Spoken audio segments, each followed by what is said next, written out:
All right, well, welcome to the Sports Guys. We have an excellent episode for you guys tonight. We are going to dive straight into the NBA. The NBA has gotten underway. Some teams have played as many as 14 games already, and it's been pretty exciting. There've been some really cool storylines we need to get into tonight, and we have a special guest with us, Cole Houck. How you doing, Cole? I'm doing pretty good. Hope you are. Sure am. Really thanks for coming on the program tonight and giving us your perspective. It's going to be really fun to dive in with a passionate NBA fan. Mm-hmm. And Robbie, how you doing, man?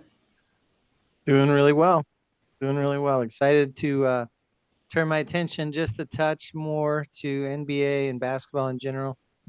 Football kind of dominates as this NBA season starts. I kind of try to focus, but there's so much crazy football going on. But this is the time of year where a lot of teams start getting eliminated, and you start to just focus in on just the top 15 football teams. So yeah, it's a lot easier to shift focus and really start to get your arms around the NBA and college basketball firing up. So I feel like we've had our head buried in the rabbit hole of football since about September 4th.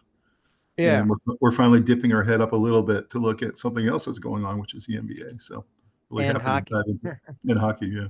Yeah. So Cole, tell us a little bit about yourself, man. Give us your background.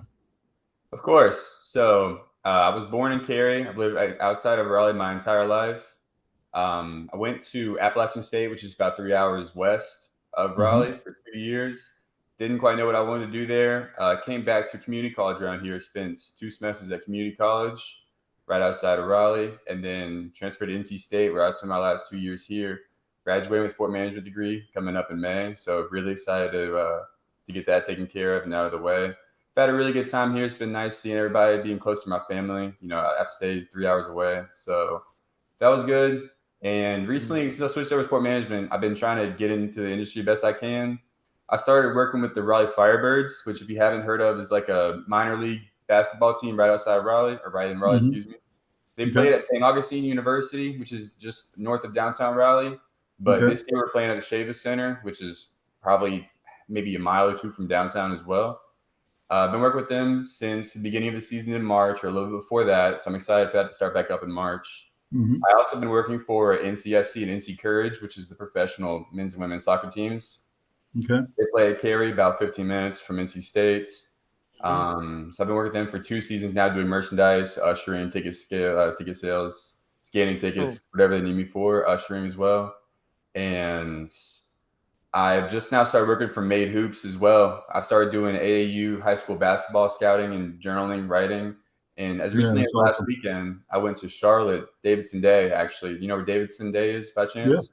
Yeah, I do. It's not far from me. Yeah, so I went there, watched probably, I think it was 3 games on Friday, then 6 or 7 games on Saturday. That was a really good time. I wrote about 6 articles, have 4 more to write. And I'm going back to Myers Park. You know where Myers Park is in Charlotte? Yep. So I'm going to there on Saturday. That's going to be a very hectic day as well. I think there's 9 games going on there at multiple gyms as well, a couple girls, mostly guys playing. So that's been a ton of fun. I'm still very new into this, but it's a lot of fun. Trying to do as much as I can to see what I really find enjoyment in. But I know I find enjoyment in basketball. It's mostly NBA and college football for me as far as watching sports goes. I'll watch the hockey NHL playoffs. I'll watch NFL playoffs. And I enjoy college basketball a decent bit. I need to get into it more than I am right now. It's a fun sport to watch. You love the team sports they play down there. It's going to be more eyes on that, like you said, whenever football, NFL, and college is done. But yeah, it's that's what I care about right now. I've been watching NBA since I was probably 6 years old. I'm a Toronto Raptors fan. I'll talk about them a little bit later. I became a Raptors fan because I loved dinosaurs as a kid, and I thought it was the coolest thing that there was a dinosaur mascot. That is cool. That is cool. Yeah, so they got pretty cool branding. Yeah, for sure. They actually have they've redone their court recently to have it give like a 90s aesthetic. I'm not sure if you guys have seen that before, but yeah. And they also got their old purple jerseys now, the Vince Carter kind of slam dunk contest jerseys too. Yep. So they're trying to take advantage of nostalgia, and it's working for me. I actually have a purple Raptors jersey in my closet right now. So that's awesome. Yeah, you should have worn it, man. I know. Yeah, for sure. Yeah, were you really pumped up that year that they won it with Kawhi Leonard? I was. The bounce shot was probably one of my favorite moments I've ever lived through, to be honest with you. I never had a team win before. I mean, I watched soccer and I was a Manchester City fan, so they had won decent bit. I'm not sure how familiar you are with, EPL. Oh, yeah. But I was never like I was more so invested in soccer because my dad was a Manchester United fan. I played soccer for a long time, but don't love watching it all the time. But yeah, it was a sport, the team that I really, really care about winning everything. It was so much fun. I remember the different series. I remember where I was when that shot was hit. I was actually at Myrtle Beach. This was, obviously beginning of the summer. Right. So I still love watching the replay and hearing the announcers talk about that shot. So do you think any of these involvement you've got with the different basketball leagues and the scouting you're doing, that kind of thing, any of that might lead to a career? Do you want to try to do scouting professionally? What's your thought? Yeah, I'm not 100% sure yet. It's kind of why I'm testing out a bunch of different avenues. I want to go into some sort of sales, whether it be ticket sales or sponsorship sales with the NCFs, the NC Courage teams, to see if that's something I'd be interested in doing. I've done a little bit of that with the Firebirds. I've been a personal assistant to the team owner, so I've done a little bit of everything as far as managing interns and game day operations, and also behind the scenes of brand awareness, just brand ambassador, that sort of thing. And then sponsorships too. So that could go to something as well. It just depends on how that goes with the other teams. As far as scouting goes, like I said, I'm enjoying it much, much more than I ever thought I could. So if that ends up being a career, I will not complain. I definitely said I enjoy it, but it's a specific industry, and I don't know if it's tough to get into. Like, I'm in it now, but it's tough to work It's tough to work your way up in it. So it's just ups and downs of that right now. I would love to, though. If I was to pick anything, it probably would be that. But again, that's still fairly up in the air. What are some other things you thought of doing with your sports management degree? Like I said, it was at first, coaching was a potential that kind of works into the scouting thing. It's all just the X's and O's of the game, what to look for players. I'm not sure I can coach. I don't know that I would, I've heard that I would be an okay coach, but I'm not 100% sure if that's something that I would fully make a career out of. But it'd be scouting, it'd be coaching, like I said, maybe sponsorship things, or just, like I said, the same kind of brand awareness, community engagement that I've been doing with the Firebirds. I think I have a background that works in that, and that's been all right for me so far with the Firebirds. It's still really open, like I said. That's great. Well, I'm hoping you get a job with the Charlotte Hornets, because then you can slide Rob and me some tickets. Definitely, yeah. That would be a blessing to work for the Hornets. No doubt. Well, you guys ready to dive into some NBA action here? Yes, let's do it. Let's go get it. All right, so this is our NBA 2025-26 season update, episode 88. You see some epic photos here. Last year's MVP there with Shai Gilgeous-Alexander and his team just down below that holding the trophy, the OKC Thunder. I never personally thought I'd ever see the Thunder win the championship. I don't know how you guys feel, but the fact that they brought in this whole new crew and that they had about 5 straight years of very high draft picks, it finally worked. And any thoughts about last year's run to the championship for those guys? Yeah. Sam Presti, the general manager of that team, is doing an unbelievable job. I mean, it's pretty much stuff that we have never seen before as far as the actual draft picks that he's accumulated over the next 5 or 6 years for that team. So and we'll get to them a little bit later. I'm not sure if they're going to be doing this, but I think if they were smart with the second apron and all the salary cap rules that they have coming up in the next few years, what they should do is they should focus on their big 3 guys, that being SGA, like you said, Chet Holmgren, and then J-Dub, Jalen Williams. Those 3 guys, they have them on long-term contracts, and they take up a certain percentage of the salary cap. Say it's probably around 50 to 60% between the 3 of them, maybe more than that. They can keep cycling in relatively young players that get in the draft that are still on rookie contracts. But my guess is they'll start picking up more ready-now players, veterans that have been in the college world or playing European ball for 3 or 4 years. Yep. They would continue to give them good production off the bench or besides those 3 players, and kind of try and maximize the title run, like championship run that they'll have.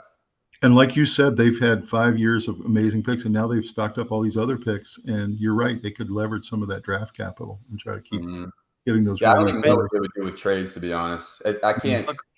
I don't know how, again, in this hypothetical where they would keep putting low contracts, good value for the contract kind of role players around those 3, I don't know how they would make, because they have an unbelievable amount of picks. My guess is it's probably in 15 or 20 range over the next 5 years, first-round picks or second-round picks combined too. I'm not sure. They're going to have to trade those eventually. You can't sign all those players. I don't know. It's a tough decision a few years down the road, so I'm curious to see what happens with that. When they had that nucleus some years ago with James Harden and Durant and Westbrook, they had those three guys, and they had some really nice playoff runs, but they never got there. I thought to myself, okay, well, that was OKC's one run at it. I don't think that's going to happen again. And the fact that they put this team together the last couple of years is pretty amazing to see how good this team is now. Definitely. I actually have a funny story about the team. So Shai Gilgeous-Alexander, the SGA you're talking about, he was on the Clippers and he got traded in a Paul George trade. I think it was 5 years ago. And looking back at that trade in hindsight, it's one of the worst trades in NBA history. At the time, many people were actually pretty okay about it for both sides. They thought it was a both sides win sort of trade. But a couple years later in that, the Thunder were still tanking. They weren't playing SGA as much as they wanted to. Like they had him at minutes restriction, games restriction, that sort of thing. Yep. And because they were still getting up all these picks, acquiring all the picks for futures, I wasn't sure if they were going to build around SGA. So fast forward to 2021, before the Raptors drafted Scottie Barnes with the 4th pick, I thought there was a chance that the Raptors could leverage the 4th pick, maybe one of Fred VanVleet, Siakam, and OG, 2 of those 3 guys as well, maybe another young guy they had at the time too, and pick up SGA. I was very high on him, like before he was an All-Star, before any of that stuff. I didn't know he was going to come this today, but I love the way he plays, like his pace of how he dribbles the ball and how he drives in, getting to the free throw line, everything. It's a very 100%. You know what? Rob and I have been complaining for years about the style of play in the NBA, and that it's just way too much reliance on threes and jacking up threes from everywhere on the court. And one of the things that, Rob, you and I talked a lot in our NBA episodes last year was how much we loved SGA because he brought the mid-range jumper back. He really did. He made it cool again. And we're now seeing a lot of players trying to emulate SGA and trying to get that little 10, 12-foot jumper to be part of their game. And so I've been real happy that he's done that, to bring that back.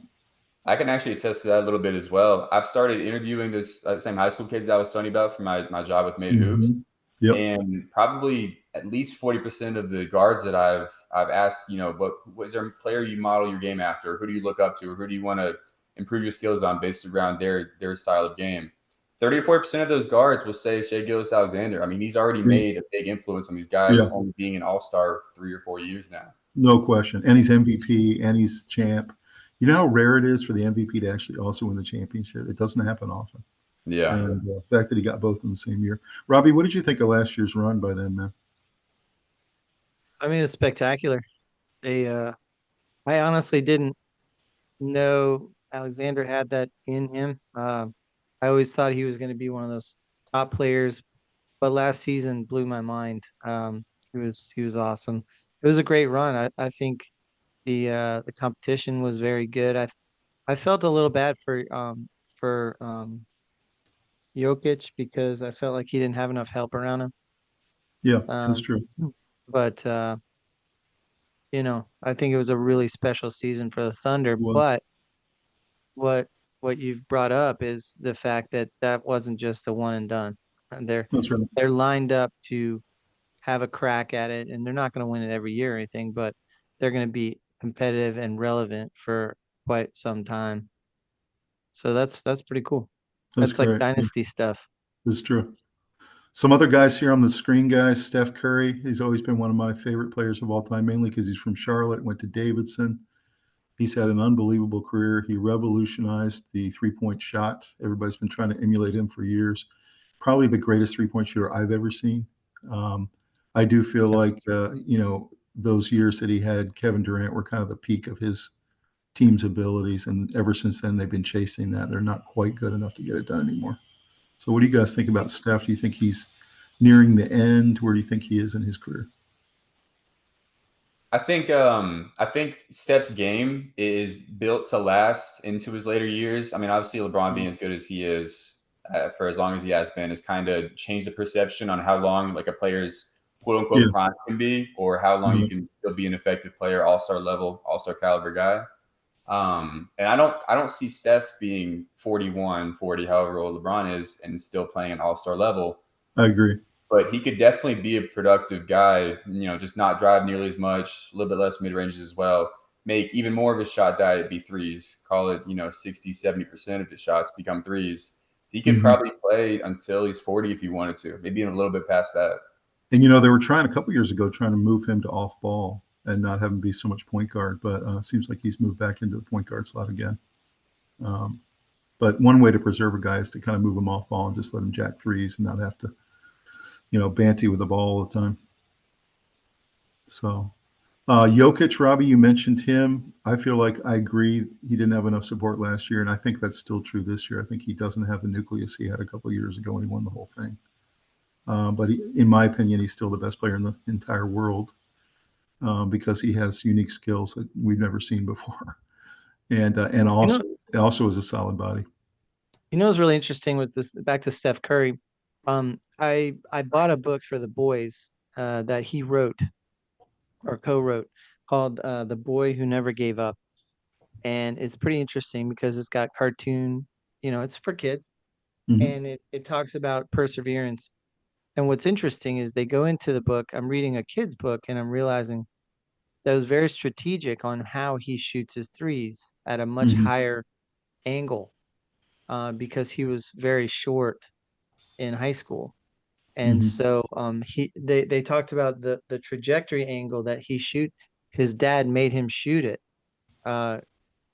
Really plays into his longevity because you kind of give up as a defender trying to close out because it's going way up. And so I think that has contributed to his success in that it's really hard to block, so he can really focus on where it's going more than the average shooter who really has to worry about that guy coming out quickly, pulling like a crazy Zion block coming. He's shooting it over almost everybody all the time. So, and then as far as reading a kid's book, you're not expecting to get a little nugget like that. But they actually drew a little diagram about how the increase in the trajectory angle. Yeah, and Jokic, I feel like he has more help this year. A little bit more. And so I think they're pretty dangerous. I was looking at stat categories and I was a little bit stunned, but Steph's leading the league in threes. He's still that good, that deep into his I didn't career. expect that, to be honest with you. Amazing. For somehow I just kind of glossed right over that. But what's your thought on Jokic, Cole? Oh man, yeah, Jokic is such an anomaly, and obviously we have players like Wemby now in the league where anomaly kind of has a new meaning. If you want to talk about somebody like Wembanyama, but Wemby and him and really Giannis, those three guys right there, you see, they're these big guys that have the flexibility of like a point guard or a shooting guard. Like it's incredible the things they can do with the ball. It's crazy. And Jokic is such an interesting case because he's not out of shape, but you watch him on any given night. He's not in shape as much as a Giannis is, or a player like he's not chiseled. Picture. Yeah, no, you're right. You know who he reminds me of though? A little bit, Larry Bird. Yeah, a little bit. I mean, not exactly like him, but he's easy to underestimate athletically. He can pass like nobody's business. He's leading the NBA in both assists and rebounds. I know. You know what? I think you might be right there about the Larry Bird comparison because although he's bigger than Bird, Bird was the greatest passer I've ever seen. And I've been watching the NBA since I was 6 as well. He was by far the greatest passer I've ever seen. And this guy is pretty close. Yeah, and most of last year, Jokic was at the top in assists again. So like that's not like an anomaly. I mean, he's an incredible passer. He is. He's just for a big man. He's off the chart in passing. In my opinion, he's been the best player for about 5 years. And of course, SGA deserved the MVP last year. I'm not saying he didn't deserve it, but I think this remains the best player, Jokic. Definitely. I talked to somebody pretty recently about how, like, if you're comparing, well, it's a really interesting conversation between the best players or the greatest players of all time. Those mean two very different things as far as actual skill and talent best versus what they did for the game, their impact on the game going forward, longevity, all that good stuff. Jokic, if you look at primes, people say prime for prime. Jokic is not far behind many people. Jokic probably, without thinking too hard, has a top 3 or 5 prime ever, considering the last 5 years. I mean, 100%. it's a fast pace, but the statistics are absolutely unbelievable with this guy. It's the efficiency, it's the passing ability. And when you guys talk about passing, he's also, I feel like he's revolutionized this a little bit as well, is the big man passing the ball, is that some of the best passers, like Magic Johnson is one of the best passers ever, if not the best passer ever, because he was 6'10", was able to see over all the guards and even most of the forwards as well. Jokic takes that to a whole nother level. He's either 6'11", 7 feet tall.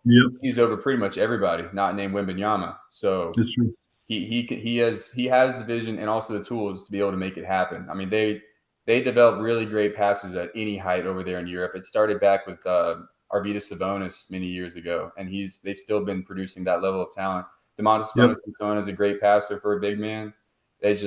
He's a one-of-one player as well, and I love watching Jokic. He's a ton of fun to watch any given night. So what about Giannis? I mean, he's the Greek freak, comes from Greece, of course. He has also been very dominant. He has a championship in the back pocket. I feel like he's kind of trapped in Milwaukee now, though. And he needs, if he's going to win a second or third ring, he's got to do the LeBron. He's got to find a way to jump somewhere else. That's just how I feel. I think it's going to be really hard to win a second one in Milwaukee. But he feels very loyal to that city.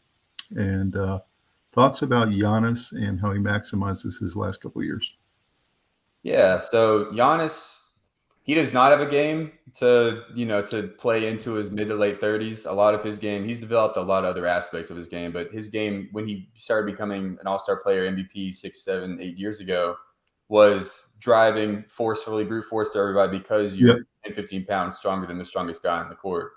That's right. So he is a ton of fun to watch as well. He's really developed his passing the last few years. I don't know what his assist numbers are now, but when you watch him play, he's been passing a lot. His 3-point jump shot is still inconsistent. I don't know if that'll ever become a league average on any given night, but that probably not. Although I will say he's had some games last year and this year where he's hit pretty consistently threes, but it's not every game. So you're right. Yeah, he went 2 for 2 against my Raptors a couple weeks ago. I knew we had that game lost when Giannis hit his second three in about a 5-minute span. He's gotten a little better at the three. He's been working on it. Definitely. It's a bad omen. No, for sure. But do you guys think that Robbie and Cole, that he's got to move somewhere to win another one? Or do you think he I don't can do think it necessarily, but I think that the GM has to catch fire and hit on a couple of picks. Because the problem is, that's the only way to do it, because these other cities like LA and other like attraction cities, Golden State, they can lure these guys in, these free agents, and they can put super teams together. Milwaukee's not going to be able to put a super team together, so I just feel like, it's incredible. Basketball is a sport where if you add one player, it can change everything, because there's only 5 out on the court. If you add one football player to a team, you don't feel the impact immediately. It's not. It's true. It's not. It's like turning an aircraft carrier around. It just, it's a slow process, and the contributions are substantial, but not. You can't turn the franchise completely around because of one player. You throw Joe Burrow on the Bengals, it doesn't make them Super Bowl winners, even though if you threw him on a team with a good roster, they would win. So, it's different. Basketball, one player can change the entire dynamic. Then you put 2 and 3 good players together, which was really the whole modern era. The last 20 years has been all about putting together, 3 Boston Celtic players, 3. Three. But I still think, Robbie, to win the championship today, you need 2 or 3 superstars to win the championship. No, that's exactly what I'm saying. And but you can hit gold in the draft. You can swindle somebody in a trade. You can get there, but the problem is you're not going to be a destination that's going to draw in a LeBron or some player like that who wants to just go win a championship. You're going to have to hit it in draft. His problem is he's in his low 30s, right? And he's got to have to make a choice. His contract goes through 2026. He's going to have to make a choice next year. Do I want to stay in Milwaukee and be patient and let these guys put 2 or 3 drafts together and try to win it? Or am I getting impatient because I only got 4 years left and I want to go somewhere and try to win a ring? You know what I mean? So he's coming to that decision pretty soon. Yeah, the Bucks are an interesting case too, because they kind of they succeeded in a borderline super team. Not sure how you want to describe the Middleton, Drew Holiday. To be honest, I'm a big fan of Drew Holiday and Middleton, especially Drew Holiday. So I like Drew Holiday. Yeah, so I would possibly classify that as a super team. And again, they succeeded. They got the chip. They won against the Suns team that year. And they tried to experiment with Dame the last year, but that did not work out because Dame's, well, there's some personal stuff going with Dame as well, but he has to have a very set, like a type of team around him. And I'm also not 100% sure that you don't have a ceiling with the player like Dame as your system, as your leader. It's proven that so far in his career that's been the case. So yet to, if he proves me wrong, he's one of my favorite players as well. That's totally fine, but it has not happened yet. Tried it with Giannis, that didn't work super well. And the ceiling of this team is fairly low. Although when we get to the Bucks and talk about them, they have some special players. They're just not going to be superstars anytime soon. So then Wembanyama, Rob already mentioned, I mean, he's having one of the best starts we've seen the first couple games. Then he gets hurt. Now he's out for 3 weeks. But before that, we were watching a guy that he was doing things that we've never seen a center do before.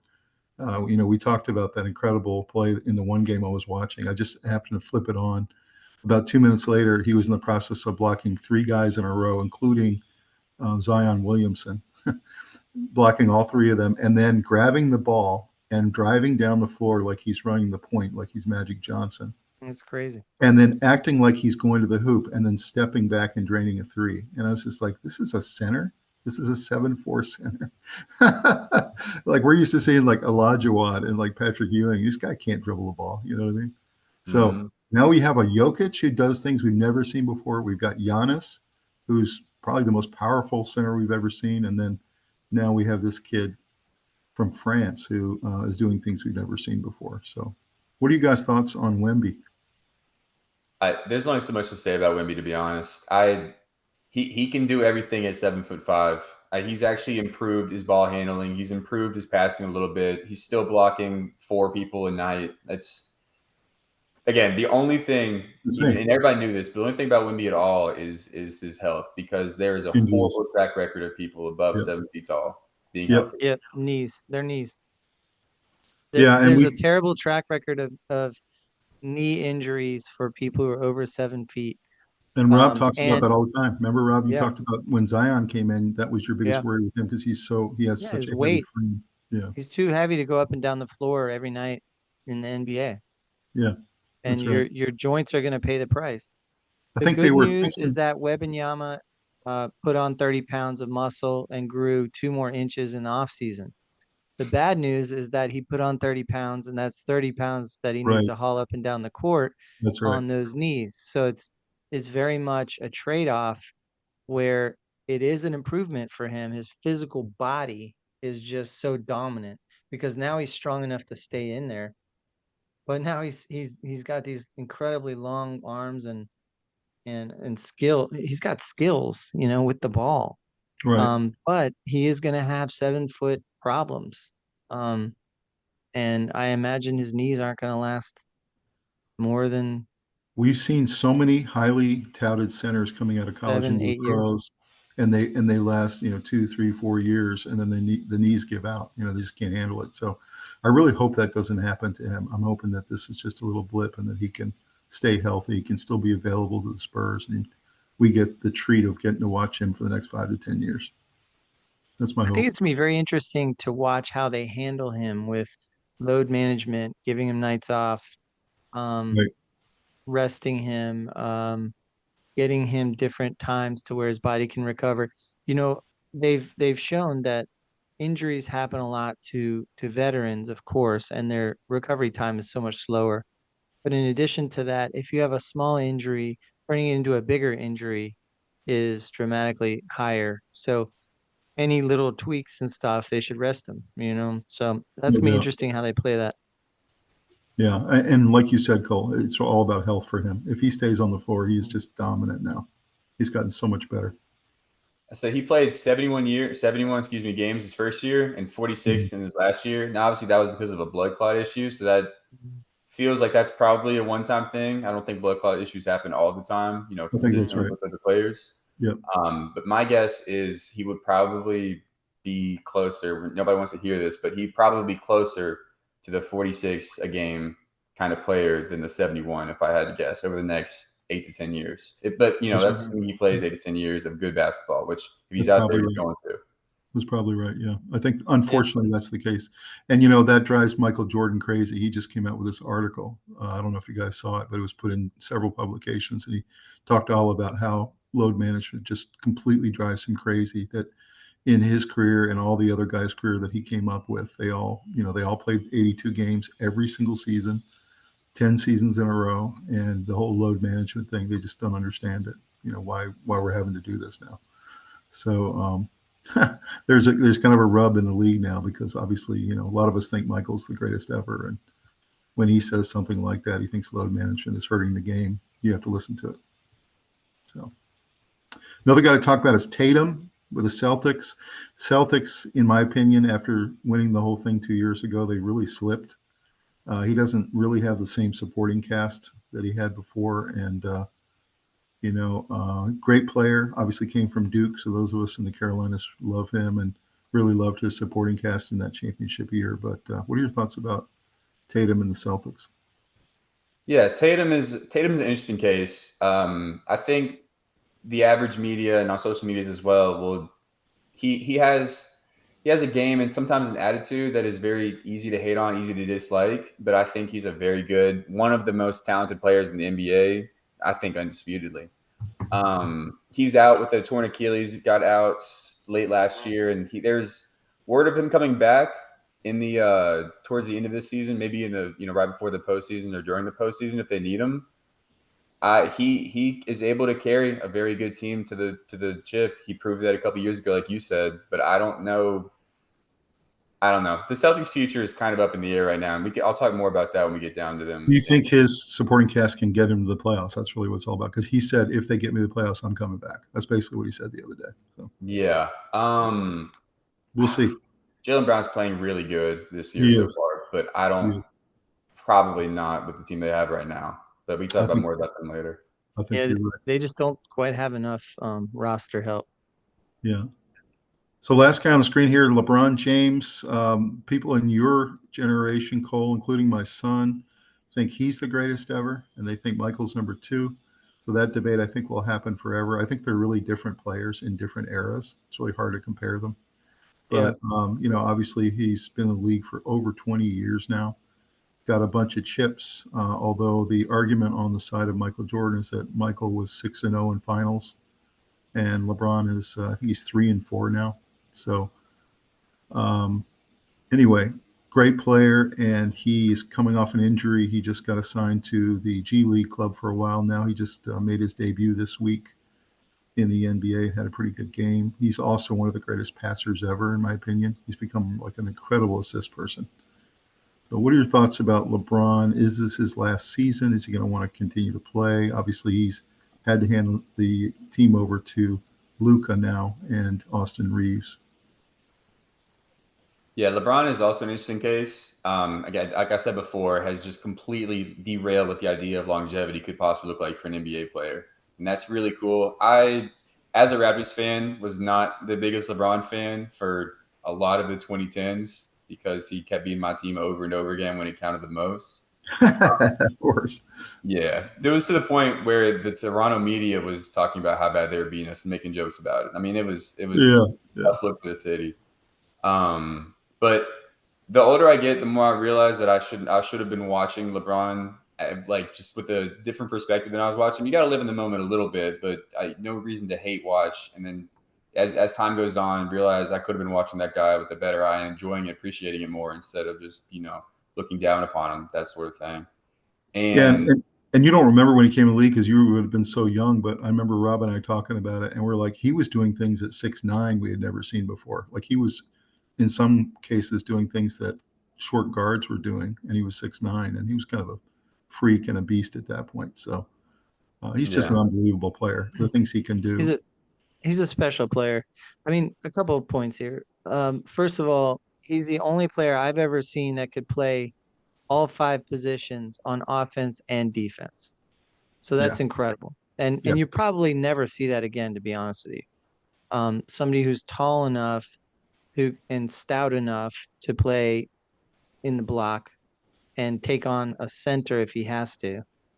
And then also agile enough to guard a point guard for a little while. And then everything in between. It's kind of probably something we'll never see again, most likely. Because everyone says, well, Magic Johnson, yeah, but he couldn't play defense. Like That's right. He could not defend like that. That's So true. LeBron is a special player.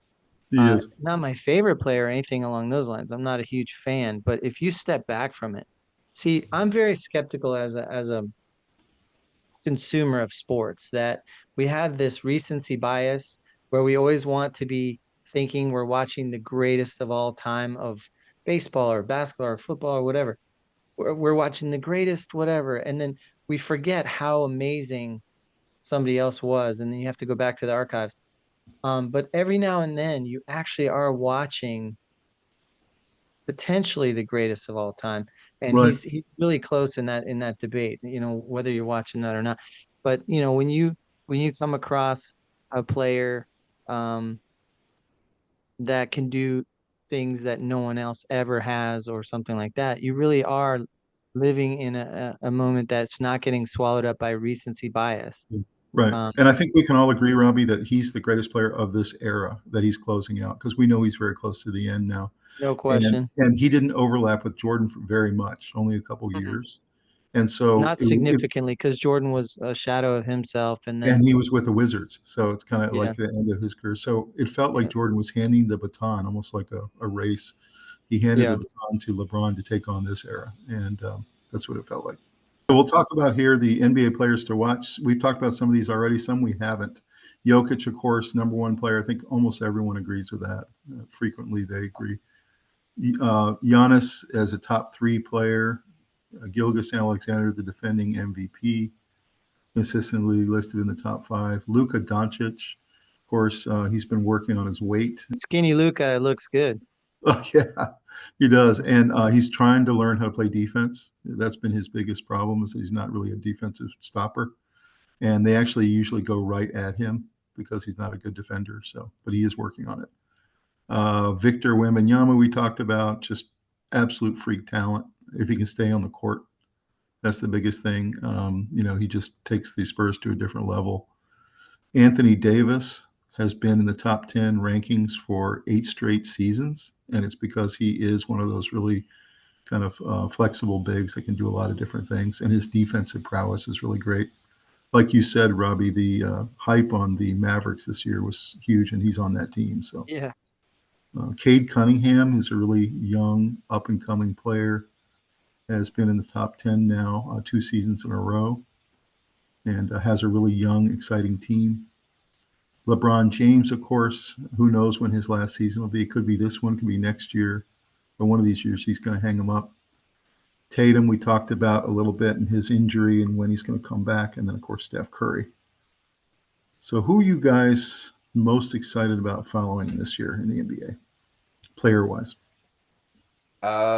Probably would have to say Luka Doncic on the Lakers, to be honest with you.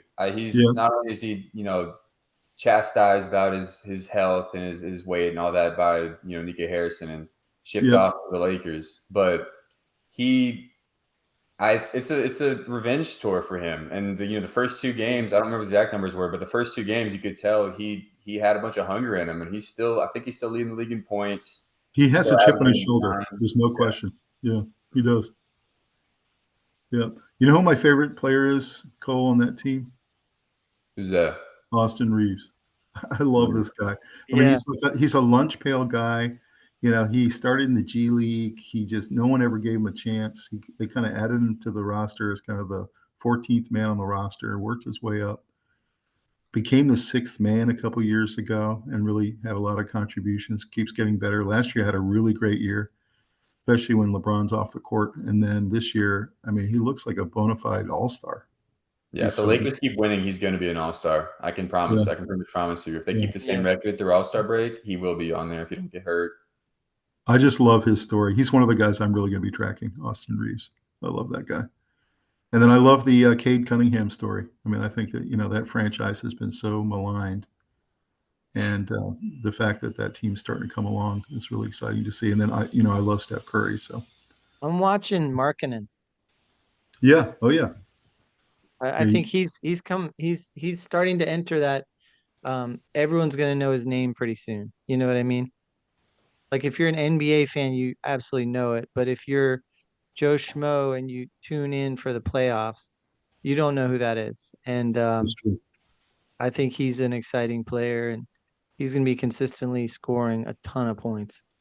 And then for my Charlotte Hornets, of course, Con Canupel. It's been really fun to see him. He's Yeah, right now has come out of the gate probably the best rookie this year.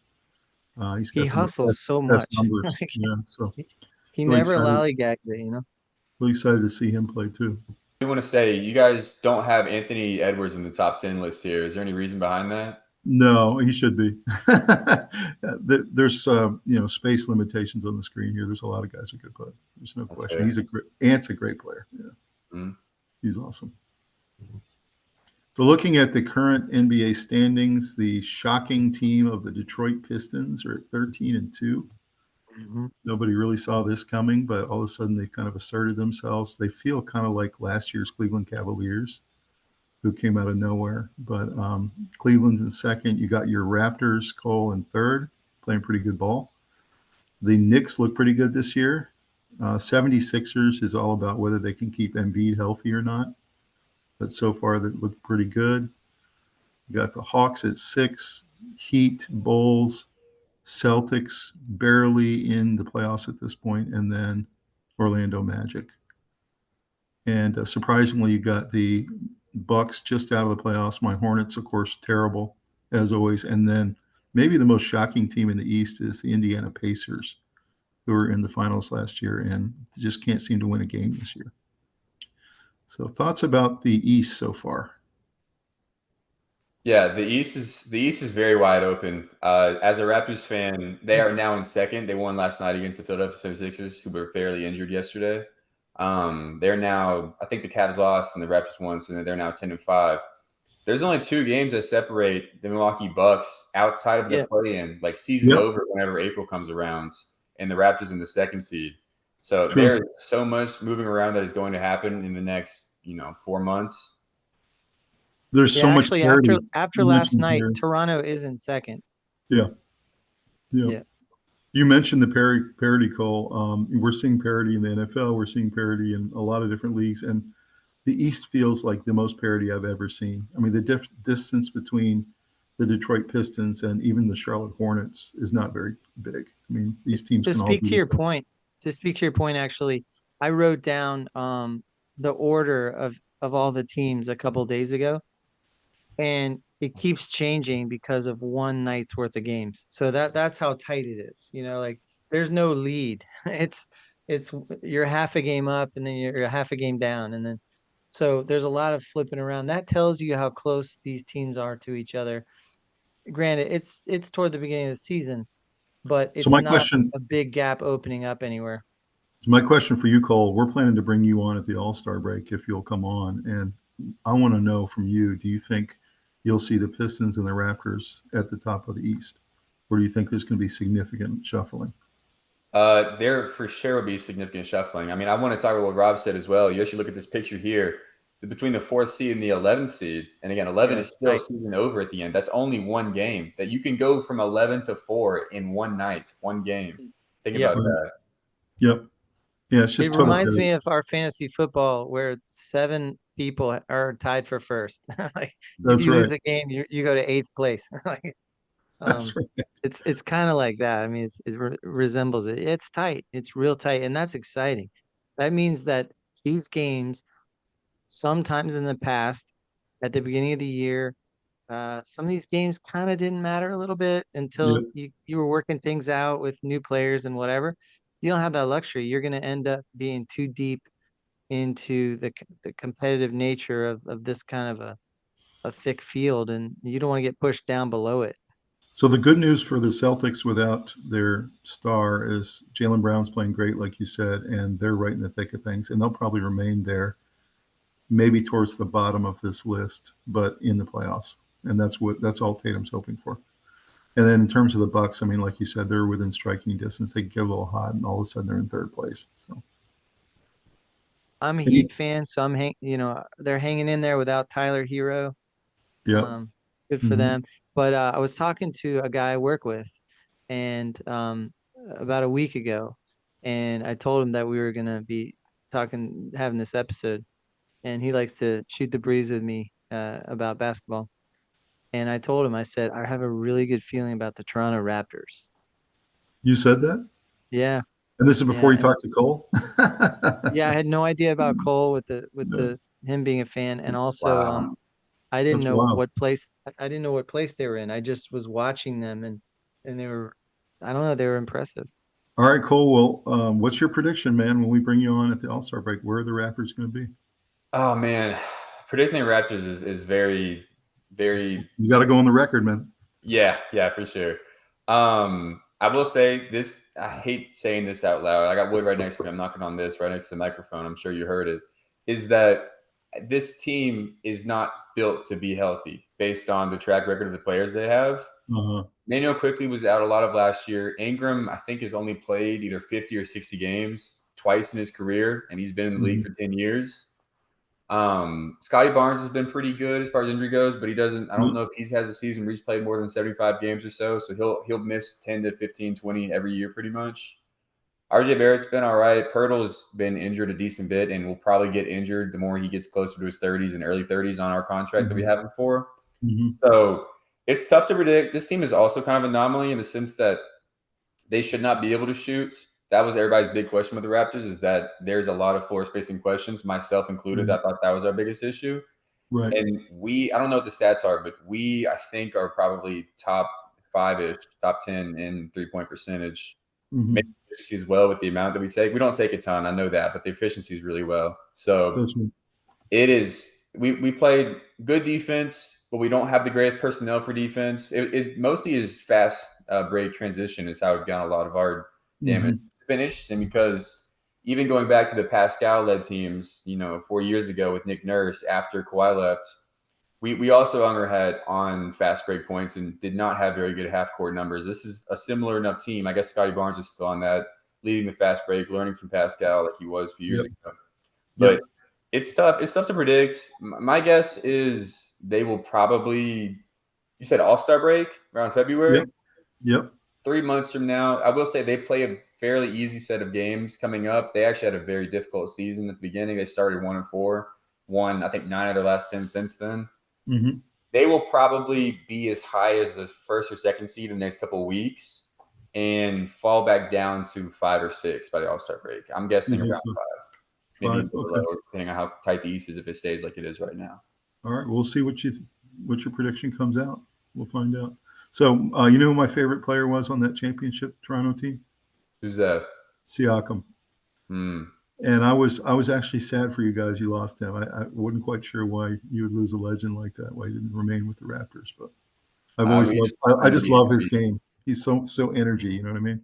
Yeah, definitely. He, I think it was wanting to keep him happy in a winning situation. We weren't sure what was going to happen. I also think the ownership had questions about the ceiling of the team with Siakam as the first option. He's a very proven second option, as you could tell in 2019, and last year was the even better second option possibly than he was for the Raptors when they won the chip 6 years ago. That's true.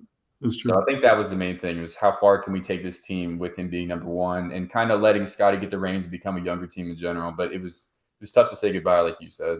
I was hoping he could get his second ring. I really was. He brought a lot of juice to that team last year.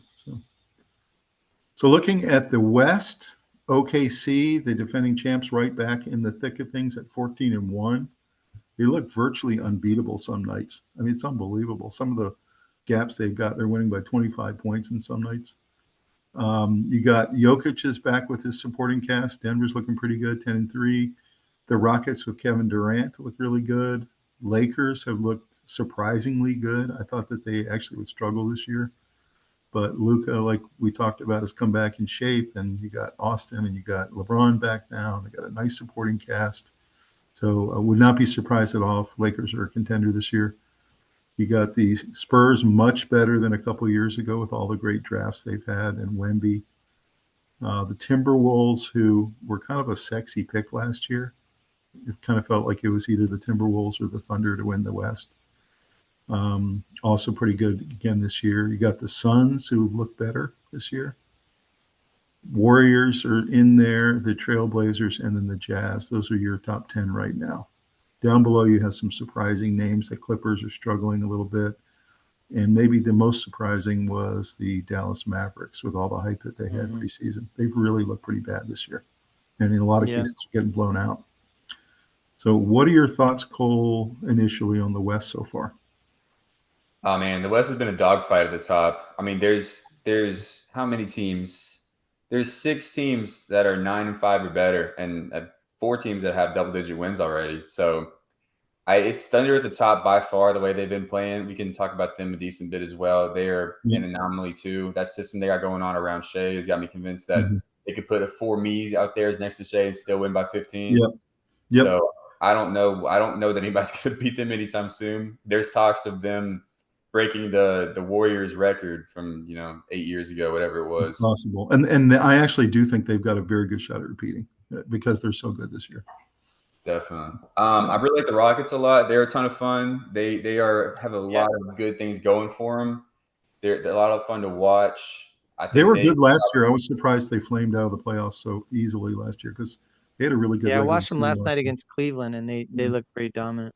Yeah, they didn't necessarily have a team built to go far last year. Like they just didn't have the experience. I feel like for the younger guys, like Sengun didn't have any playoff experience. Jabari Smith, I don't think also had any playoff experience. So I think that was the biggest issue. But they're back this year. They have Kevin Durant added. Sengun is looking amazing. I have him in one of my fantasy leagues, so that's been a lot of fun for me. He's a really great passer as well. He is great. No doubt about it. You know who was great for Cleveland last night against Houston, Robbie? Yeah. DeAndre Hunter. Man, he's good. I know. He went to Virginia, which is our school. Cole. Yes. So. Yeah, he was my favorite player on Virginia. Yeah. And he helped us win the Natty that one year, and it was awesome. So yeah, playing really well. Yeah, he was guarding Durant a few times. I was thinking, man, that's a tough assignment. Yeah. I didn't realize DeAndre Hunter was a champion. Like I knew he'd been to Virginia. I didn't realize he was on our championship team. Yeah, it was DeAndre Hunter and Kyle Guy and Ty Jerome. Man, we had a team that year. Salt, yeah. They won the Natty. Diakite. Yeah, Diakite, yep. Man, that was a team. So the other team that's a little surprising in the West is the New Orleans Pelicans. They're talking about this experiment with Zion Williamson might be coming to an end.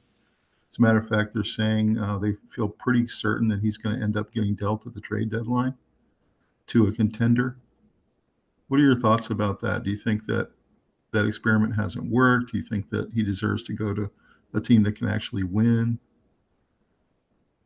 Yeah, I mean, first off, Willie Green, that guy's a good guy as far as I know, but I feel like he probably deserved to get fired maybe even earlier than he did last year, a year before that.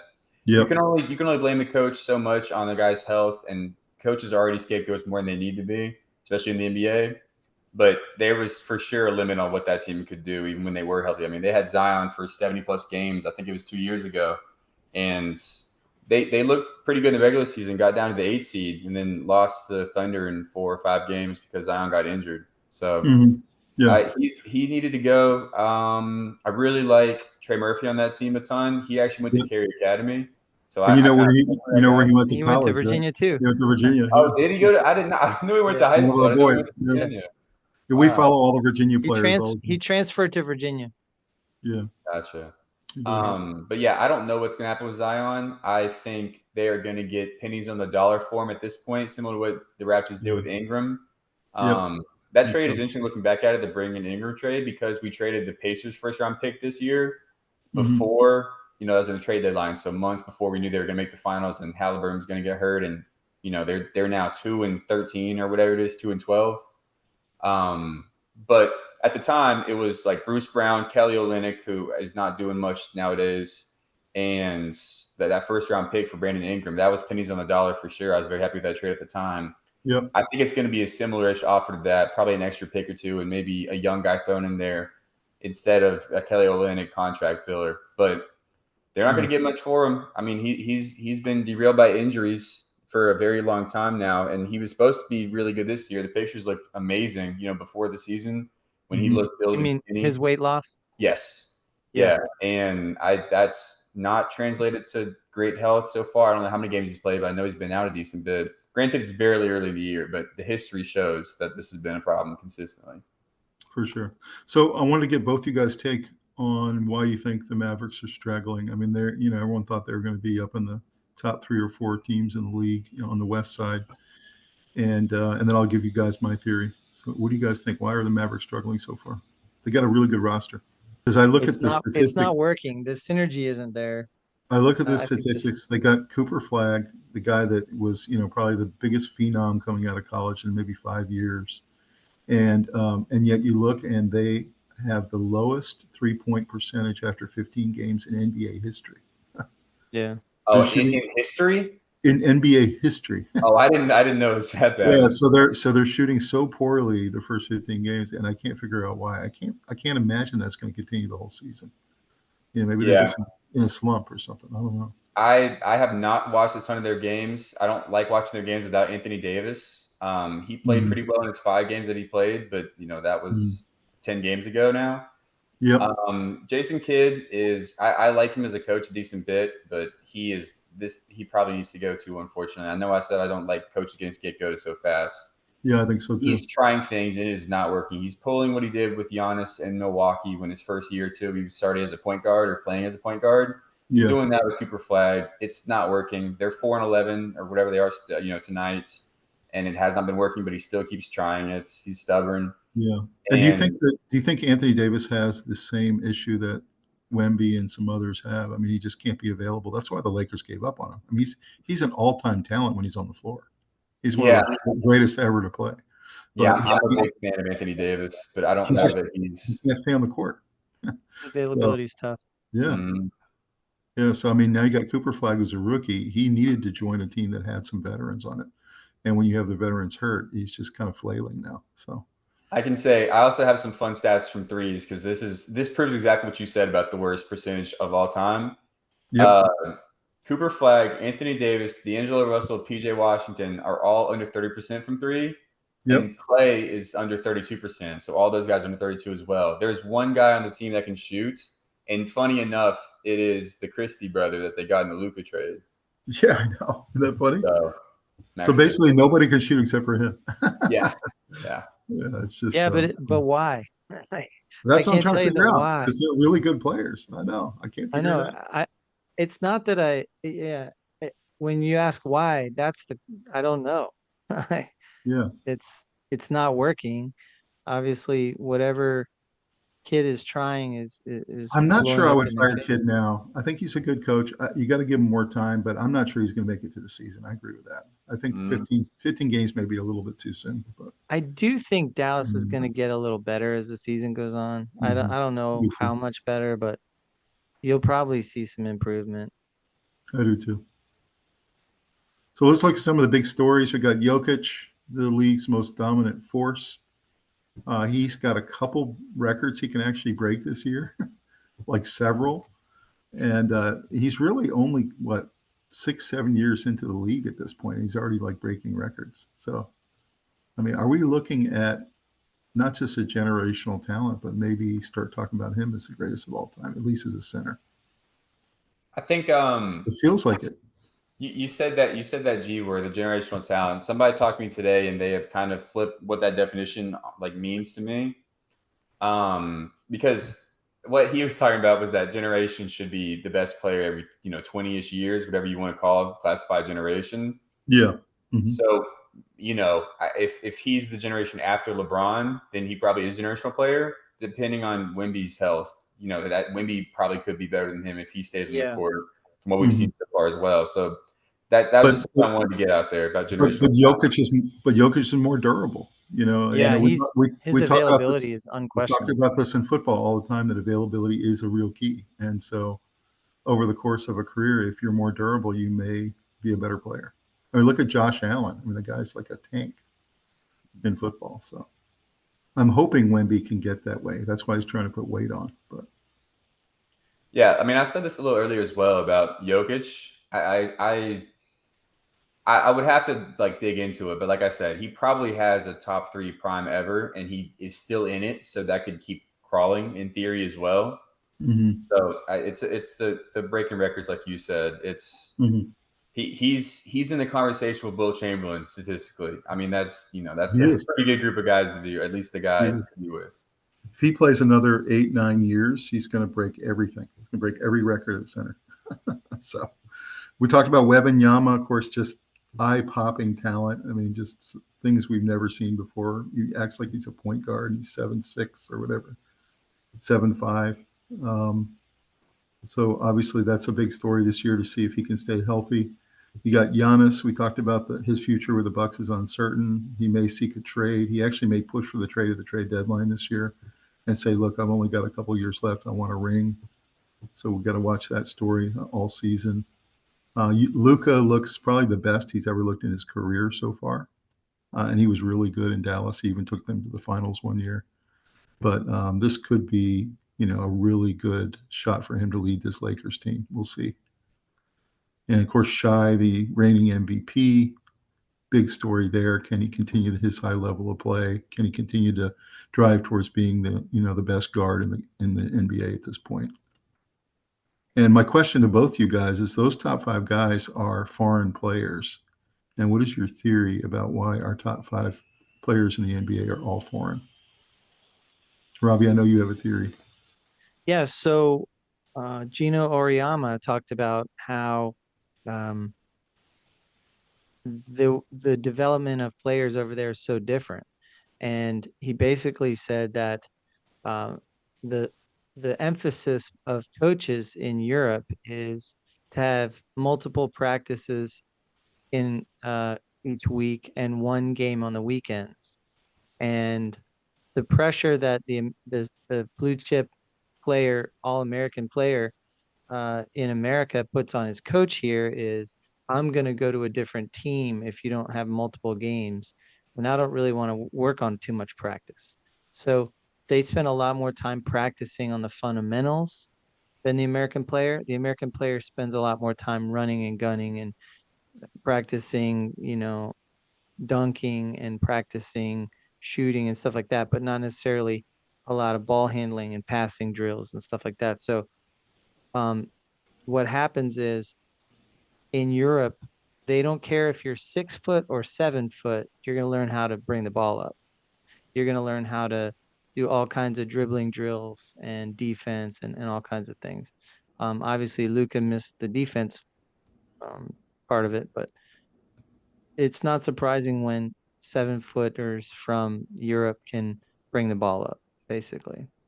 Mm-hmm. And in the US, big 7 footers are a little more clunky and they go down low and they're not shooting threes for the most part, with the And it's exception of Kevin Durant. and it's not surprising Jokic and Doncic can drain threes from anywhere Right. because they work on shooting. So They work on all the skills and they they weren't groomed on putting lots of game tape down there. It was a lot more about practice. yeah, And I think Gino Auriemma nailed it. I mean, I think that's I exactly think right. you're exactly right. I think he's right and you're right. Cole, do you have any alternate theory or do you agree with that? Oh, I mean, I honestly, before you asked that, I've never really had that thought before. I've noticed that there's been a bunch of, foreign players, including Joel Embiid too. I mean, he won an MVP, I guess it was 2 or 3 years ago. He's from Cameroon. So that's another guy out on the list of, top 10-ish players, sort of, kind of. He's been going through his own stuff this year and last year, but, that sort of thing. The only thing I can add is that Masai Ujiri was a big advocate of, he had a program, I guess he probably still runs it. He's the general manager of the Raptors. I don't know if you guys are familiar with Masai Ujiri, or Yep. was. He got fired Same. recently. It's a touchy Yep. subject Yeah. even still. But he has this program called Giants of Africa, where he basically puts a bunch of money into resources for better courts, better rims, sending scouts over there, teaching very tall, very athletic Africans that don't know anything like a lick about basketball, have never touched the basketball before, getting them more proper development at a younger age and getting them over. We had a couple of African guys. Obviously, Siakam was also from Cameroon. We had a guy named Christian Koloko. He's now on the Lakers. And then we had a guy named Ulrich Shamshe, who I think was also from Cameroon, but I'm not sure. I know he's from Giants of Africa program.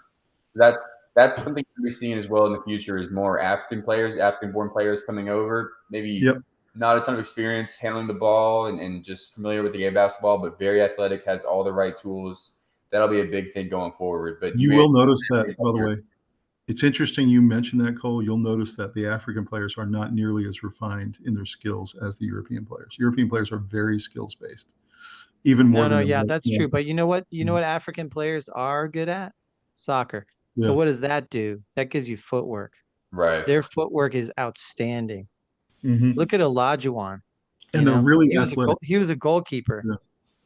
Oh, I didn't know he was a goalkeeper. I'm a big Olajuwon fan, but I don't know much about him besides basketball. Yeah, he played soccer. He was a goalkeeper, and when you're a soccer player, your footwork is a tremendous part of your development.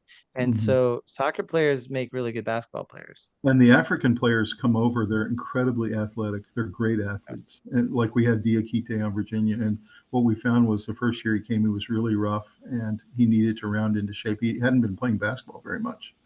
And so it took him a couple of years at Virginia to become that dominant player. The biggest challenge for him on defense was he just wanted to reach and try and block every single shot, and he got in foul trouble and so learning that discipline that it took to do a lot of going straight up with your hands, not reaching as much. He wasn't getting as many cheap fouls. He would occasionally go for the block and he'd miss and he'd get the foul, but it was a lot more calculated. He would take his fouls with more discipline. True. That's true. That was a big part of his development. Some other stories here. Trae Young, he's entering the final year of his contract. The question's going to be, does he want to hang around for another rebuild, or does he want to get out of there and go to a contender? I think he's in for a strange year because he's hurt right now. Yeah. They're going to evaluate him in 4 weeks from now. Who knows when he's coming back? He might be out of shape and out of practice, but during crunch time. True. And then you got this big scandal that broke out with the Clippers cap circumvention, where they found a way to pay several players, but primarily their big star a big lump sum of $24 million by working through outside entities, including advertisers. Mm-hmm. So we're talking about Kawhi Leonard here, and there's a big scandal here with Adam Silver. What the punishment's going to be to the Clippers? It may be loss of draft picks, it may be loss of cap room. There might be a couple different penalties that are coming down for their cap circumvention. So what do you guys think about that scandal? Do you think that's a big deal? Yeah, I think it's definitely a big deal. I don't want to try and undersell something along these lines. It definitely is something that is newsworthy, and they should get punished for whatever the severity of the punishment you think they deserve. You can have different opinions on, but it is the reason that teams like the Celtics and the Nuggets have had to get rid of their championship cores and send the players elsewhere is because they can't afford to pay those players in the first and second apron. And the Clippers are just completely bypassing that and able to sign much more people because they're taking that money off the books for Kawhi Leonard and players like you mentioned as well. So it's manipulative, it's cheating, it's unfair to the other teams who have to deal with that and have to break up their cores. They need to get punished for it, plain and simple. Yep. It's working around the rules. It's basically what it is. And if you had this in the NFL, it'd be something like, Micah, who just got traded from Dallas to Green Bay Packers, and it'd be like, we're only going to count half of his salary, and the other half is going to be through advertisers. That's not the spirit of the rules. That's not the spirit of it. I will say it kind of it highlights a need for better oversight and legislation within the cap structure. So it kind of reminds me of in hockey when Tampa Bay was winning those championships. They were able to find a loophole in the contracts by signing everybody to less money, and then during the season signing them for much more money. And that didn't count against your cap because it happened after the season started. So it took creative thinking where they were trying to find out where the boundary is, and they were outside the boundary, and then the league realized it and then more clearly defined what was allowed. And then now, Tampa Bay, you don't hear them winning championships anymore. So, it kind of reminds me of that. It's a team that's looking to push the boundary as far as they can, and they just need to be stopped. If you're finding ways to be creative, but you do it within the rules, I'm okay with it. Actually, that's just a good GM, and a good. No, I agree. Yeah. I was I going to agree, say that too. But I would have never thought of using that mechanism to pay my players more off the books. Like it just wouldn't. I wouldn't think of that, but that is clearly a creative way to do it. So this is a simple question to both of you guys. Can a reloaded Nuggets or anyone else stop OKC this year? This very simple question. My answer is yes. I think, I mean, it sounds very dumb right now because this team, like I said before, could put a bunch of Cole Houcks out there and still manage to beat everybody by 15 points at least. I think the Nuggets are going to get it back. I think I'll talk about this a little later as well, but Cameron Johnson has been shooting horribly, and I'm a big fan of his. Yeah, I like him too. I think Aaron Gordon's stepped up his game a little bit at, around 30. I think he's probably about 30 years old or so, maybe even a little bit like early 30s. Yep. He looks really good. So I think that team has a chance to turn it around a little bit. And I also think the Rockets are really interesting and could potentially be the team that beats the Thunder if the matchup works out well and maybe Chet goes down for a little bit. The Thunder team is not going to be able to deal with the rebounding of the Rockets, at least in my head. Hypothetically, we'll see what happens in reality in a few months. But those are the two teams I'm looking for to beat them. I don't think anybody in the East will do it, to be honest. Nobody in the East. Again, the West is way better than the East this year. There's no question. I don't know about that. I think Detroit or Toronto could beat them if OKC has a little bit of injuries. Yeah, maybe. If they have any kind of little hiccups in their season, they might be a little vulnerable. But it's hard when they're firing on all cylinders. It's hard. It wouldn't shock you guys though if the West Finals is really the finals. It wouldn't shock. Probably. You. Most likely at this point. Bit. Yeah. Whether it's Nuggets OKC or whether it's Rockets OKC. But you could get a scrappy, very tough defensive-minded team that could get last year's Pacers kind of had a couple upsets to get there, right? And I thought it was going to be a blowout 4-0, and I thought they played pretty well in that series. It was pretty clear OKC was going to win it, but yeah. So another one is, can Knicks or Cavs get over the hump? And either one of these teams that for 5 years now we've said this is their year, this is their year. I will say it's tough to say with the Cavs because they've only had Garland for I think it's 3 games, and they look noticeably worse, at least half a step back. Jared Allen's playing less minutes. Mobley's playing more minutes and looking pretty good. Mitchell's still doing all the Mitchell things. He's putting up 30, 31 points per game, probably top 5 points. I don't know what the Cavs are going to look like. I'm going to have to wait till Darius Garland comes back to talk about them getting over the hump or not. I think it's still the groundwork is there for it to happen. Like you said, we've been saying for a while.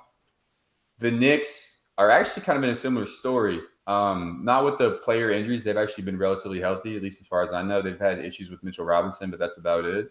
Brunson is just coming back from an injury right now. Okay, gotcha. Yeah. But their roster is really good, and they are a fun team to watch with Mike Brown. Their offense has been really interesting. They still have a lot of defensive pieces. I will say, me personally, I question how far a team can go being like having Cat and Brunson playing real solid minutes because of their defensive flaws. But if you're going to surround those guys with Mikal and OG and Mitchell Robinson, potentially, Josh Hart, they had playing a lot of minutes last year defensively. That's one of your best bets to do it. So we'll see what happens there. I feel like the Cavs have enough this year to win the East. I really do. If they can stay healthy, if they can find the right mix, I think the Cavs can get it done this year. They should have last year. So I think they've got a better shot than the Knicks, personally. The team I'm watching is Houston. So LeBron's future with Luka's Lakers. So is this his last season? Is he going to try to keep playing next year? Will it be with a different team? What do you think, Cole? I honestly think it's impossible to say. I mean, I thought this guy was going to retire 3 years ago if you asked me, 7 or 8 years ago. So I don't have an answer for you on this one. I heard somewhere somebody joked about him trying to stay in the league until his other son Bryce was in the NBA, and he is eligible for this draft. But I don't know that Bryce is gonna. I've heard that he's not good enough to be in the NBA draft. Yeah. I don't think he's going to Bryce make isn't the going to NBA. make it. He can't get on the floor Yeah. Right. Yeah, he can't get on the floor in college. So in college. Yeah, definitely. Yeah. So everybody thought he was going to announce. Well, not everybody. I didn't, but some people thought he was going to announce his retirement. That ended up being a Hennessy ad. I have no idea what this guy is going to do. I think he wanted to hang around till Bronny, and he could play with Bronny, and he played some with him last year. He's already played with him in his first game this year. They both were on the floor together. I personally think this is his last year with the Lakers, and I think he's going to try to play somewhere else next year. I think he just loves it, and I'm not sure when he's going to hang him up. It'll be soon, but I think he might try to play one more year next year with somebody. Where do you think he's going to go? I haven't heard that opinion before. It'd be a contender. It'd be a contender. It'd be, maybe go play with OKC. Steph 1 year. He and Steph have been talking for 5 years about playing at least one. OKC has the picks. Yeah. They But do. I think They do. I wouldn't be shocked if he goes to Golden State for one season, signs a 1 year deal, and he and Steph play together and just have fun kind of at the end of their career. We'll see. It'll be interesting. Can Embiid and the Sixers get healthy? I mean, Embiid never is healthy every year, and he's an incredible player. But it feels like he holds that team back. Yeah, Embiid, I'm not sure what's going on with Embiid this year. I mean, they're on a very strict minutes restrictions. I don't know if he's still going on, but I remember like games have gone into overtime or it's been very, very close, and he's forced to sit on the bench for the last 5 or 10 minutes. Andre Drummond getting minutes in for him. So I don't. I mean, he's the king of load management. I mean, they almost invented load management for Embiid. He's had load management his whole career because he's a very big frame, right? Yeah, Kawhi's the same way. All those guys, and they know how good Embiid is when he's on the floor, but they want to preserve him. And an 82 game schedule for Embiid just isn't possible. So I will say this Sixers team is really talented. They have a lot of good guards. They have pretty good wings, small forwards as well. Yep. Paul George I don't know what's going on with him. He came back for one game and didn't play very well. He can still turn it around, but last year he was a role player and wasn't a great role player at that. I mean, that was very underwhelming, especially for his contract. So that's true. I think they could. I honestly, like in theory, if Embiid gets to 80% of what he was his year before MVP and MVP season, they have the roster around him to do good. And Nick Nurse is a championship coach. I don't know if he's as good of a coach as he was 6 years ago, but he has, a championship ring for himself. So he's got the ring. Yep. There's potential there, but it's definitely unlikely, like it's been for a very long time down in Philly. It feels like the Sixers are always like touted, and then they just always fall short. Basically, I'm always very nervous about big men that have a knee problem. That's true. Cooper Flag, with all the expectations, how do you think by the end of the year he's going to look? How do you think the Mavericks will look? Is he going to be Rookie of the Year? Was he overhyped?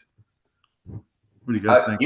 He was probably pretty overhyped. People are really quick to throw around that G word I told you about earlier. I think I also know many people in my life, like friends and also people I watch on YouTube, that say he should not have deserved the generational talent, description that he had. But I still think he probably is going to win Rookie of the Year. He's not playing terrible. He's just in a really, again, tricky spot because Jason Kidd is playing at point guard. They're playing a bunch of guys that aren't shooting. A bunch of them are 6'9", 6'10". It's a very odd situation. It's like and like Rob was trying to figure out, I don't really have an answer for why they're not playing good either. I just know that they can't shoot. I've read you out the players, their percentages. It feels like roster construction. It feels like they don't quite have the right mix of players.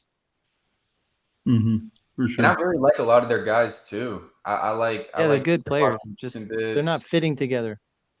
Yeah, definitely. So I will say that he received a lot of hype, and now he's getting a lot of hate, and neither one is right.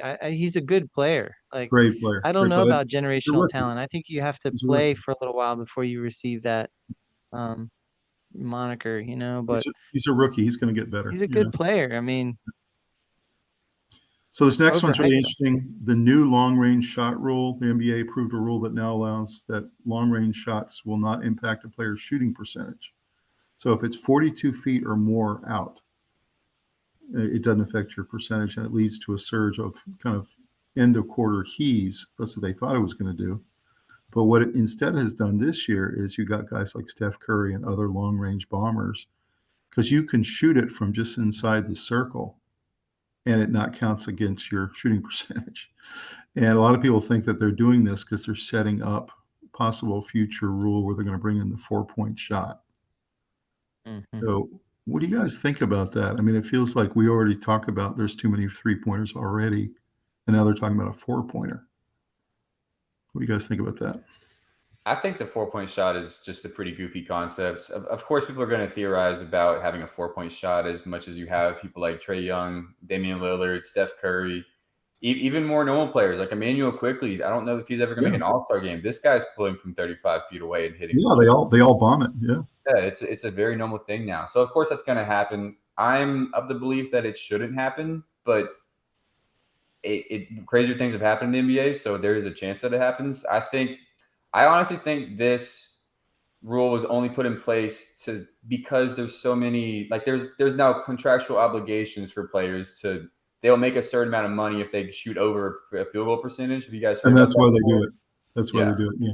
I'm actually okay with them not counting it towards their shooting percentage if it's a heave, but I think it shouldn't be 42 feet. I think it should be on the other side of the court. If you're doing it from past half court, it shouldn't count against your shooting percentage. I'm actually okay with that. Because a heave is huge. But then you're begging for people to shoot with 3 seconds left from half court because they don't want their percentage instead of taking up, getting 8 feet closer. It's true. It's a tricky thing. It's true. And this is controversial. I mean, this is a new rule. They're trying it out. And they're setting it up to see if people like it and to see if they're going to try to do the 4-point shot. And I think me personally, I would vote against it. They certainly have more opportunities to heave it with quarters instead of halves. So you get 4 shots at the end of a quarter versus 2 at the end of halves in college. So it is more excitement and it's intentional. I've heard there was a statistical analysis of what the 4-point play would do to the reason everyone's shooting threes is because you get 1.5 times as much score value, but you're not going to miss 50% more shots than you would at 2-point. It's the same reason all the football teams. So it incentivizes you to shoot the 3, and they said that goes to a new level when you're shooting 4, because you're getting twice as much value with a 4-point shot, and you're not going to miss twice as many. So that's really, I've never thought about that. Like analytics have been a big thing. You think about it's total analytics. With the only threes and layups. That's the same. 4-point play is entirely driven by analytics, entirely. So Cole, the same reason that in football they're going for 4th and 1 a lot more than they used to. Yes. They used to just punt it and not try to risk it. Now they literally go for it almost every time, even 4th and 2. They go for it every time. Pop-up that says analytics say go for it on 4th and 8 or less, whatever the situation is. And it's really pretty 4th and 5. A lot of times 4th and 5, they just go for it automatically. They don't even think about it. You know what's crazy is it loses the game so much of the time now. I know. There's so many games that are lost because of it, whether it's they went for 2 at the end or they went for it on 4th inside their own end and gave them the ball back to somebody who just kicked a field goal and won. It's crazy. So another story is international games. NBA is going to stage 3 games outside the U.S. and Canada to continue its global growth initiative. So that's kind of exciting. There's one in Brazil. There's one in Germany. So they're starting to take the model that the NFL has been doing with the international games. So do you guys like that? Do you like the idea about maybe expanding the NBA globally? I think it's really good. I think it's really good marketing and trying to, like you said, expand the brand to audiences that would not have it. I think it's pretty, I don't know if it's pointless, but have you guys thought about the time zones of people? Like they're trying to get people in Europe to watch the Jokic's of the world, the Doncic's of the world. If Luka plays with the Lakers at 10 o'clock, 10:30, 11, that game starts at 4 in the morning or 5 in the morning over there in Slovenia or wherever East Europe he's from. But you know what? You wouldn't believe it. But like Rob and I used to live over there when we were kids, and they'll watch it. They'll get up at 4 because they love Jokic and they love Luka and they love these. Yeah, they're crazy about him. Yeah, they will get up and watch it. You won't believe it. But you're right. 4 in the morning is pretty extreme. It is. If it starts at 11 p.m. or something like that, they'll absolutely watch it. But And if by the it's way, 4 in the morning, a lot of people will not be able to and by do the that. way, countries like Brazil now, some of those countries you wouldn't believe, but they are basketball mad now. Basketball is huge in Brazil. They love it. So basketball is growing internationally. It really is. So Steph Curry and Seth Curry, there was a hope at the beginning of the season that Seth was going to be on the Warriors and they would have a chance to actually play together as brothers. And then, surprisingly, 2 days before the season started, Seth got waived by the Warriors. So that didn't happen. So it was kind of unfortunate. One more run for the aging Warriors. What do you guys think? Do you think that this team, without Kevin Durant, pieced together around Steph, can make it all the way?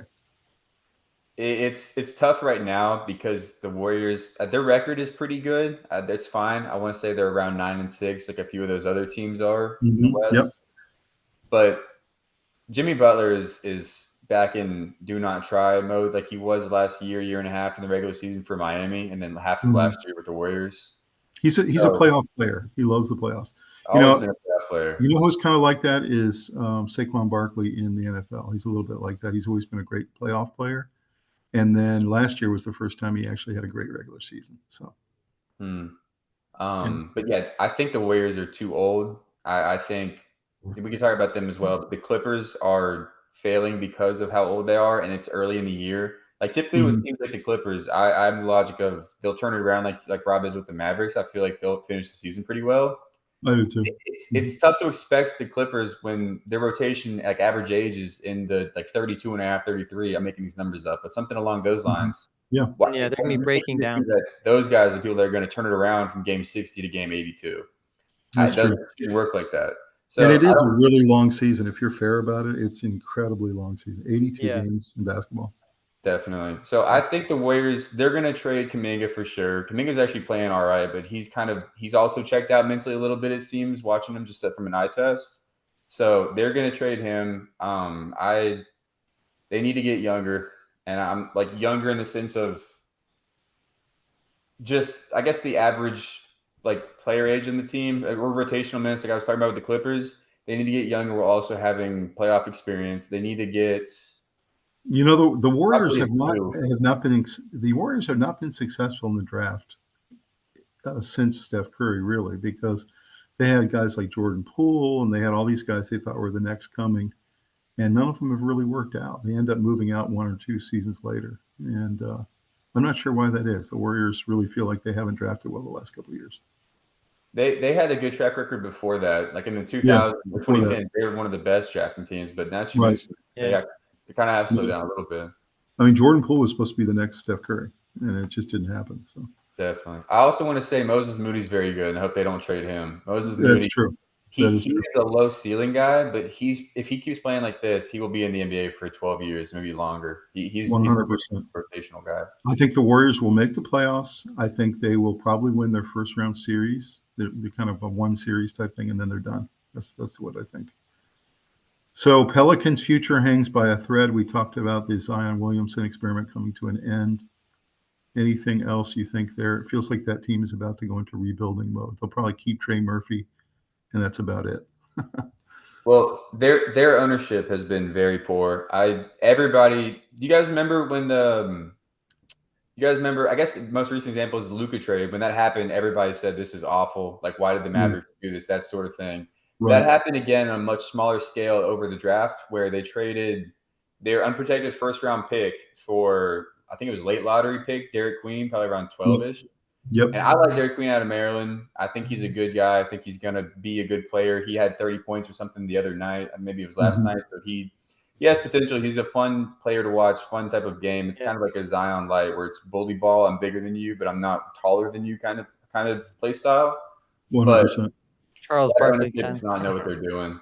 That ownership is bad. They had the Pacers pick as well. I don't remember what they did with that, but because they said they got that back from the Raptors in the Ingram trade, they don't have that pick anymore either. And the Pacers is the second or third worst record in the NBA. And the Ingram trade I didn't understand because I thought Ingram was a really great player. So they've made a lot of befuddling decisions the last couple of years. All right, so this page, guys, is a recommendation from Cole, and it was a really good one. We're going to talk through all these different teams, and we're going to ask you guys both to give us whether you're buying or selling the team. All right, for the 2025-26 season. So first one is OKC Thunder. Cole, you want to go first? You're buying them? Definitely buying them to keep the number 1 seed for sure. I mean, again, they're 14-1. I've harped on it a couple times already. I don't see them going down anytime soon. They still have Jalen Williams to come back in. He's a very good player on both sides of the ball. So in theory, there's not really a world where he hurts the team coming back. Crazier things have happened as well. But yeah, as far as finishing number 1 seed and probably making it to the Western Conference Finals, bare minimum, I buy on that for sure. Robbie? Yeah, absolutely.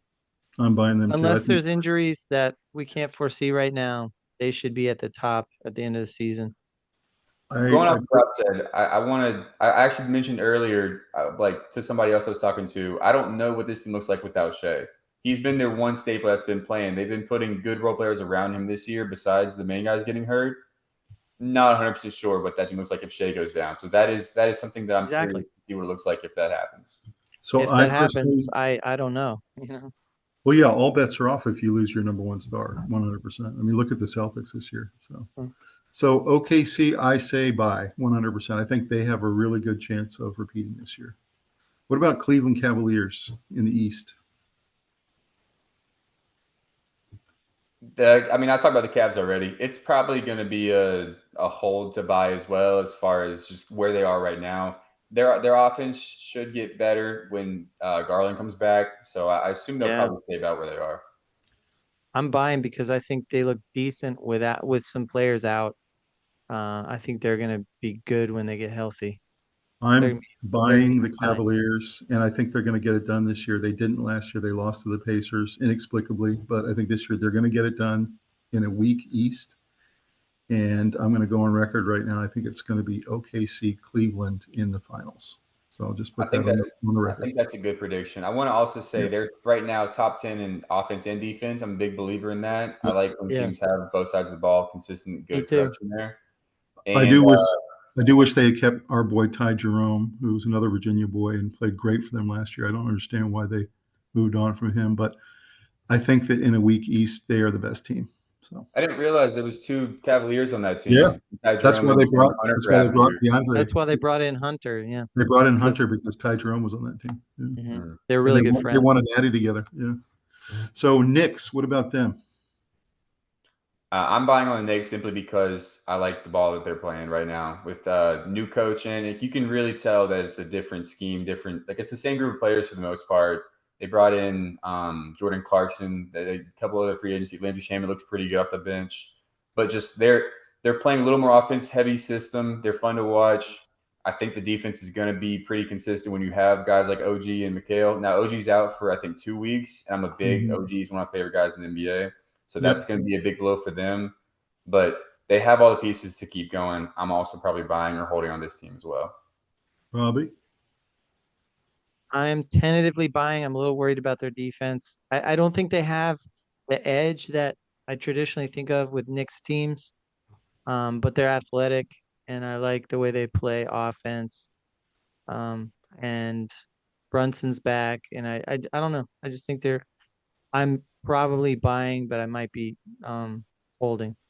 I'm actually a hold on the Knicks. I haven't seen enough yet to see if they really are a contender. I want to see Brunson get back into shape. I want to see them get back to where they were last year. So I'm a hold on the Knicks so far. What about the Celtics? The Celtics are a really interesting team. So they still have a very similar system to what they did last few years of Joe Mazzulla being there, where they live and die by the 3 forever. And they are not shooting 3 very well this year. So they have been middle of the pack. I think if they were smart and we're really thinking this is a grand scheme thing, they would hold people out, not hope for anybody to get injured, obviously, but hold people out, try and tank similar to how people have in the past towards the second half of the year. That's still an option. Try and get a top pick, rebuild, come back next year with either a win now guy, or if you luck into somebody top 3 in the draft, build around him and Tatum and Brown. Keep doing what you have on that small contract. But I don't think Joe Mazzulla is a tanker. So I think they're probably going to stay where they are, even though they have plenty of front court issues. That front court has problems. They should sell. I'm going to hold on them right now for where they are. Robbie? I'm gonna sell. I'm going to The sell fact too. that yeah, I that think just injuries, I think is too much on Brown, too much pressure. I think he's gonna be struggling because they're counting on him so much. They're gonna he's an go up and amazing down with player, their though. 3-point shooting. He's an amazing Tatum being player. out is devastating. Yeah, they're not the team they were 2 years ago. They're a shell of themselves. Even with Tatum, I don't think that they would be a contender in the East this year. I think they would have taken a little fall off. Yeah, They're so a I good think team though, and they're gonna win lots of games. But I think down the stretch, if you're super reliant on the three, you're gonna freeze up in playoff time and you're gonna get knocked out. yeah, and like you said, the front court issues, the defense issues. So I'm going to sell the Celtics. I do think they're going to make it into the play-in tournament. They'll be one of those bottom four teams. They'll barely make it in, but they won't make any noise in the playoffs. So I'm going to sell. What about the Nuggets? I really like the Nuggets. Again, I really like Cam Johnson. He's been pretty poor as far as efficiency goes. He's been also just okay on defense. So I don't usually when you have people around Jokic, they play better. He's a ceiling raiser for people like role players and pretty solid players like your Jamal Murray's and your Aaron Gordons. So I'm really surprised at how he's played so far. I don't think that'll stay the same. But if it does, then this team is going to be where they are now, and that's a hold. I say he starts improving. They get a little bit better. I'm going to buy on this team. I'm buying. I like Cameron Johnson. I think Jokic is a special player. They got a little help around him. They're gonna be a tough team to play. I'm buying. I'm buying too. I think Denver's better than last year. I think they have a better supporting cast with Jokic. I still don't think it's the best in the NBA, but it's close. And I see them in the West Finals against OKC, and I see OKC winning in 6 or 7. So They'll that's be what I see. deep in the playoffs, but they won't win the whole thing. Yeah, I think they'll lose in the Western Finals, but they're a very good team. Clippers. I think you mentioned, Cole, how you feel about them this year. Yeah, they are a train wreck as well. There's a few train wrecks down there in the West, like you said, and they are going through it right now. They are old. They cannot shoot. I think they also had some of those guys that were just very, very poor. Let me see here. Um, yeah, the Brooke Lopez, Chris Paul, Nick Batum, they are not playing very well. Those guys are all old. Bradley Beal isn't doing anything over there. Harden looks good. They probably will turn it around. I don't know if they have their pick or not. So if they don't have their pick, because they've been low on picks recently, still paying off the SGA trade from 6 years ago, 5 years ago. So if they don't have a pick, they have no incentive to tank. They should probably sell from the position that they're in right now at 4-11, whatever their record is, 4-9. But I think their ceiling is probably a play-in team at this point, maybe a I 6 think they're going to be. I'm going to sell, but I think they're going to be like the 9 or 10 seed. I think they'll find a way throughout the season to get into the play-in tournament, but they're not going to make any noise. I look at them as the Celtics of the West. They're kind of an old fading team. Yeah, they're gonna break down as the season goes on. All these veterans are gonna have all kinds of injuries that they can't get healthy from, Yeah. and they don't have a nuclear. The best teams have a nice mix of veteran experience and veteran leadership with young legs and high ceiling players who are learning from the veterans. And you have this mixture, the right balance. And you don't want a super young team, you don't want a super old team. And they're a super old team. Yeah, absolutely. What about the Houston Rockets? I'm still very high on the Houston Rockets. I believe they have the best 3-point percentage or top 3 or so, but the least amount of attempts. And they're far and away leading in offensive rebounds for the team. I mean, you can tell. You watch a couple of their games. It is just Steven Adams down there. It's Sengun, Jabari Smith. Amen Thompson is like a beast at pretty much everything that isn't shooting.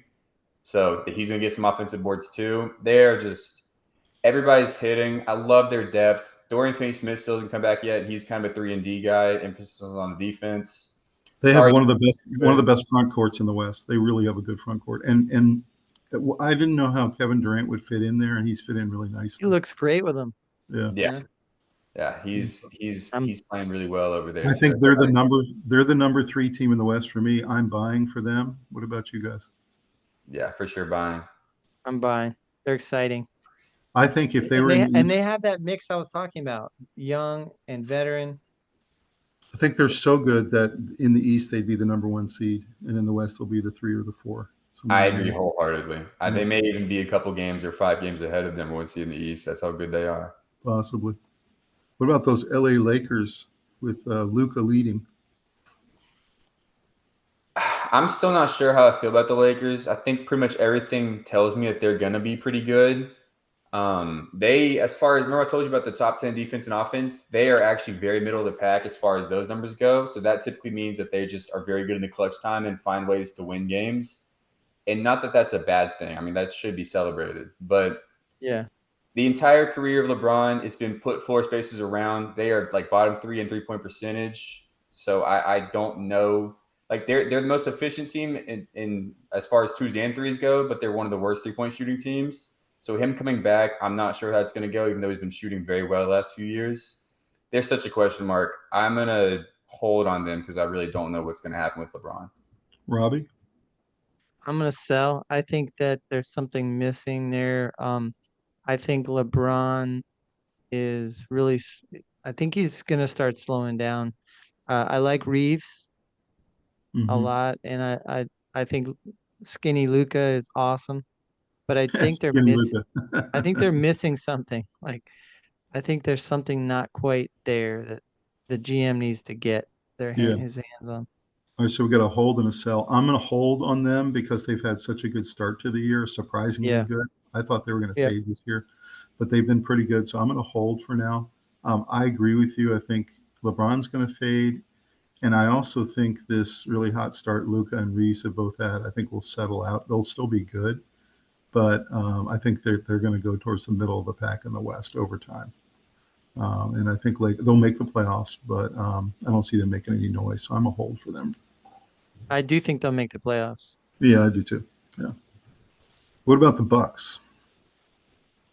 The Bucks are really interesting. Very short. They are very dependent on Giannis. It goes much deeper than that, but I don't know how good they're going to be without Giannis. Like I think they're probably going to win 30 to 40% of their games without Giannis, which is much worse than they are with him. Their standings where they're on standings right now. But they have good guys. Ryan Rollins has been fantastic. I didn't know much about him until I guess last year. Kuzma's looked a little bit better, but just the talent surrounding and Kevin Porter Jr. is coming back too. He's a good player, but the talent Mm-hmm. surrounding Giannis is not enough to keep them steady. I'm holding on this team because of Giannis's health Mm-hmm. potential. Robbie? I am selling. The Bucks stop here. I don't think they are. I don't think they're able to overcome their dependence on Giannis. I don't see. I think you have to reach hard to make the players around him sound pretty good compared to a lot of the teams they're going to be playing. Just the top level teams are going to run over them. I'm a sell as well. I think they've had an 8-7 kind of 500 type start this year. They look okay, but they just don't have enough help for Giannis. This is why I do think he's going to end up getting traded at the deadline. I think they're going to rebuild, and there's just not enough there to help him make them a contender. So I'm a sell on the Bucks. Golden State Warriors, Mr. Cole. Yeah, I've been too nice to these teams. You guys have been holding and selling on a lot of these. I've been buying most and holding on a few. So my one sell is gonna have to be the Warriors. It could depend on what the Kuminga trade looks like because I feel like that's pretty inevitable. But I'm selling on the Warriors. I think they're old. I think they have problems. I think Curry's Curry's very good, but he's been relatively consistent. Like he's had very high highs, but he's had some pretty low lows recently as well. I don't think it's a successful story for the playoffs. Jimmy's going to improve. I still don't think it's going to be enough. I'll probably sell on this team, maybe be a play-in team by the end of the season to try and tough battle to get into the playoffs in general. Robbie? I'm selling. I don't think they're a great team at all. I think that I like their coach and I like Steph, but I feel like they're not as deep as they've been in the past, in my opinion, of a rotation of players that can overcome injuries or load management or any kind of anything out of the ordinary. I think they just collapse. I don't think it's a great team. They're okay. So Steph Curry is one of my favorite players of all time. Obviously, I told you that, and I really enjoyed watching his dynasty in Golden State. It is by far over by now. I see them as a play-in team at best, and I think the only reason they'd make the play-in is because Steph is still playing at a very high level. Mm-hmm. But I see them and the Clippers both in the play-in and not making any noise. So I'm a sell. So you had a couple other teams here, Cole, you wanted me to add. You had the Portland Trail Blazers. What's your take on them? Yeah, they are. I tend to have secondary teams I like to watch a lot because I have League Pass and I've had secondary teams the last few years. They are my quote secondary team this year. Just I like watching them a lot. They're a fun team to watch. They play a lot of hard-nosed defense. They had a situation, I'm sure you guys know, with Chauncey Billups. They've had Thiago Splitter be the interim coach since I think the second game of the year. Yep. But Denny Abdi is a ton of fun. He's a player from Israel. He's very good. He got a triple-double either last night or the night before. 30-point triple-double, I think it was. Maybe at least 20. Donovan Klinger from UConn is like top 5 in the league in offensive rebounds. I like him a lot. Drew Holiday is still Drew Holiday, even though he's pretty old. I love watching him play. Yeah, I saw him the other night. It was pretty good. Yeah, he's hitting at a good clip, and I couldn't be more happy for him. I was really wondering, Cole, what was going to happen after that gambling scandal and the whole thing that came down with Chauncey Billups and all that. And it seems like they've rebounded. You know, they've kind of rallied around their interim coach, and you get that effect sometimes. Definitely. I don't know what's going to happen with Chauncey. I doubt he comes back. It got grouped with the Terry Rozier thing. The Terry Rozier was sports betting. Chauncey Billups was it was an illegal poker operation where they had it was funny. It was like James Bond kind of levels of cheating and stuff. All that stuff you never even thought was possible, probably, at least for me. Yeah. So they've been good. They've been fun. I love watching them. I really suggest watching them. I'm going to a little bit buy on them. I think they're a good play-in team, which is where they're at right now in the West. They have a chance to finish as the 7th seed probably, but that's about it. But just wanted to shout out that team as well. I see them as a play-in as well. Like kind of that play-in 9th or 10th type spot. I'm buying. I thought Cole's argument for them was strong, and I've been watching them a little bit. They're pretty exciting. I don't know. I like them. That's cool. What about Phoenix Suns, Cole? Like I said, like I spoiled a little bit, I got to sell this team. I love what they're doing. I don't love, but I like Dylan Brooks as a player. Like he's hard-nosed, can be mean, can be, tough, whatever kind of guy. But I like him. He's doing really good over there. For some reason, what they're doing is working. They're, I think, in the play-in in the West right now. There's no world which they finish anywhere near that. So they're gonna finish with 35-ish wins, and they're probably on pace for 48 right now. So I'm selling on that team. Okay, very good. What about the Robbie? What do you think about the Phoenix Suns? I'm holding. You're holding. I there's a lot to like right now there for sure. I think they're in 8th, and Grayson Allen's in 4th in 3-point shooting. Clearly, they have some pieces that I like a lot. I don't know that they can keep it up, but Devin Booker looks great. I'm also holding. I'm holding on the Suns too because I think that they're also like the Blazers, like the Clippers. I think they're going to be one of those play-in teams. So I'm a hold on them. Yeah. I don't hate them or anything. I'm going to hold. I'm not sure. So what about the Timberwolves, Cole? The Timberwolves are really interesting because that's one of those teams that watching them, I don't know. Like they have a pretty good record as well, similar to the Warriors, but just something about them feels off. Anthony Edwards is putting up pretty good points. Julius Randle looks pretty solid out there for Julius Randle.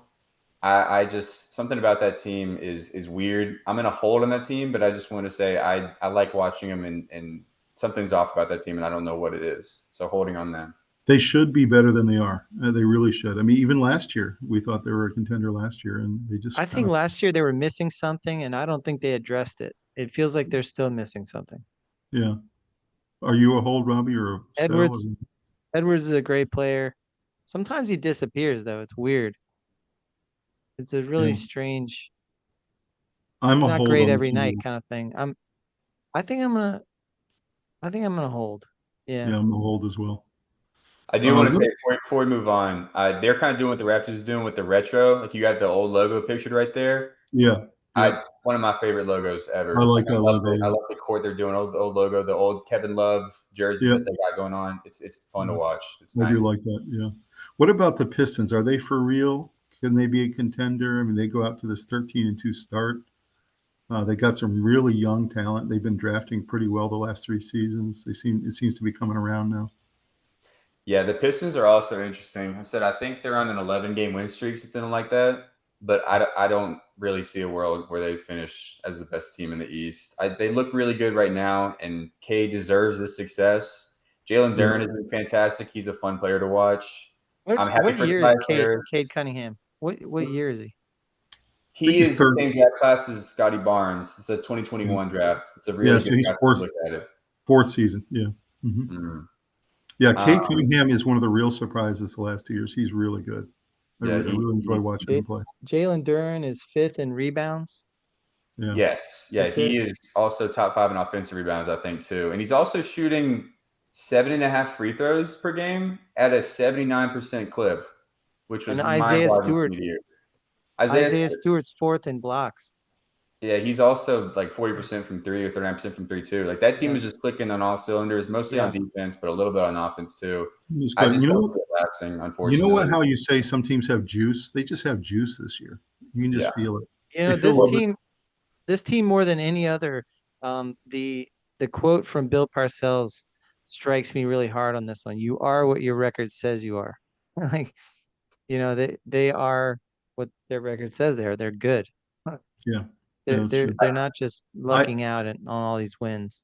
I'll go first on this one. I'm a buy on the Pistons, but a conditional buy. And the reason I say that, I agree with you. I don't think they'll be number 1, 2, or even 3. I think they'll drop around the 4 or 5 spot in the East. They will make the playoffs. They might even win a series because they're significantly better than even a couple years ago. They have some real good young players, but I don't see them winning the East. I agree with you on that. So what do you guys think? Buy, sell? I'm with everything you said. I think that's a conditional buy, then I'm with you on conditional buy. I also wanted to say Asar Thompson's really good, and people should respect him a little bit more as well. True. But yeah, I think they probably will win a series depending on what the matchup looks like. But I don't see them making it past the 2nd rounds, and they should finish as a 3 to 6 seed, like you said. Yep, I agree. Robbie? This one I'm buying. I think it's one of the 3 teams in the East that are really gonna. I think Detroit, Toronto, and Cleveland are my 3 that I'm watching, and I think that they have a good chance. Detroit has a good chance of staying up there. I like all the different elements of their team. They're young. They can do all the things defensively, and they're scoring. I think they're in the East. Like I think if they're in the West, it'd be a harder sledding. But I think that they have a legitimate shot at being in that top 3 all season long. I wouldn't be shocked if they go to the Eastern Finals against the Cavaliers, something like that. But I don't think it'll happen. I think it'll be either Toronto or one of the other teams. I do think all 3 of those are going to take different parts of the season being on top. But so 2 left. 2 left here. We got Orlando Magic. You wanted me to add them, Cole? Yeah, they are struggling right now. They are 10th in the East, and they have a bunch of bench pieces that aren't playing as good as they're supposed to. Paulo's been injured in and out a little bit, and he's been struggling from 3. They brought in Desmond Bane on 5 first-round picks, which I said was awful from the jump. And even though it was a really good fit on paper and it solved what they were supposed to, which was the 3-point ball last year, I didn't think it was going to be a huge impact, and they overpaid by 3 first-round picks, too many. And so far, it's looking like that. Desmond Bane is asked to do too much on offense. He's not shooting threes well, even though he's been a 3-point shooter his entire career. They have problems, but I think they're going to turn it around and be a 4 or 5 seed as well, probably. And maybe even win series. That high? Wow. Yeah. I like what they did. Like I said, I guess I spent that entire time talking bad about them. I like it on paper, which is why people project them to be so good. And I think they'll figure it out. Because I don't know if they're going to keep their head coach, though. Like, it's such an interesting team over there. If this was preseason, I would say I agree with you. 4 or 5, somewhere in there is where I would have predicted them because they had such a good year last year. But after watching them play this year, even with their full lineup, there's something off, like you said. They're not shooting well. They're not playing defense well. People are scoring like 120 something points on them. And I'm right now a conditional hold on Orlando. I think they might be a play-in team. I don't see them up at 5. Robbie? I really liked them last year. Yeah. But obviously this year, Banchero with a groin injury, there's no timetable for his return. Mm-hmm. They don't know what kind of timetable he's got. So I think Mm-hmm. that's scary because I think he plays a really important role for them. He does. And then they're underachieving. So can they break out of that? That's really what it comes down to. Can they break out of their underachieving? I don't know. No, I think Banchero's got to get back soon if they're gonna start to look like a dominant team again. But so I would say generally speaking, I'm selling. Mm-hmm. Okay. But I do like them, and I think that they could turn it around. But I don't think they're going to. I'm with you.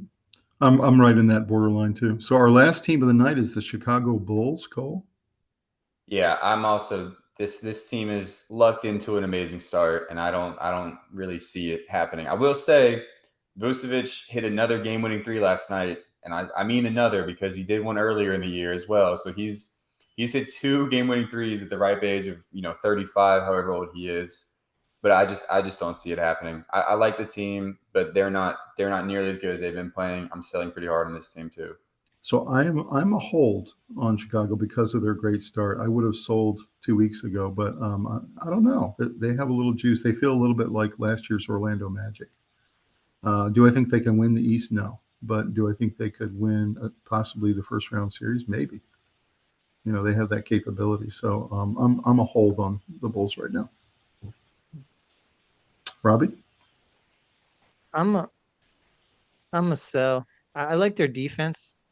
They got some pretty good defenders. But I don't feel much for this team. I don't think they have quite enough to be competitive in a big series against a big time team. I would agree. But I don't think they're that far away either. Well, guys, by the end of the year, we're going to know how we did on our predictions. So, Cole, tell us how we can contact you, man. Yeah. So you got my X right there, my Twitter. I just created that not too long ago. As I said before with the Made Hoops thing where I'm just going to high school games, AU games, and scouting, I tweet a lot about that. I plan on tweeting more about NBA a little as the season goes on, just branch away from that. But please go follow my X. I'm just trying to get that started right now. And if you have anything you want to talk to me about, any questions, anything along that, my Gmail's right there as well. You guys drop him a comment either on X or drop him an email. You see it there, or you can even drop him a comment on this episode after we post it tonight. And as we said before, we're looking forward to Cole coming back during the season at several intervals and seeing how our predictions went. So Cole, thank you so much for joining, and great talking to you about the NBA. We love your input.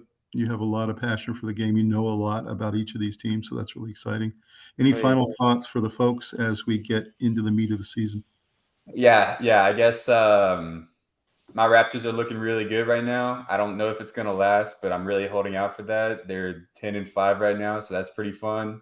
Go watch the Blazers. Con Knipple has been fantastic. If you're from the anywhere near Charlotte, North Carolina, go Con. He's a ton of fun to watch. When the draft happened, I was like very, very happy that he went to Charlotte and not at Ace Bailey or somebody along those lines. Mm-hmm. So that's good for the Hornets. I'm happy for them.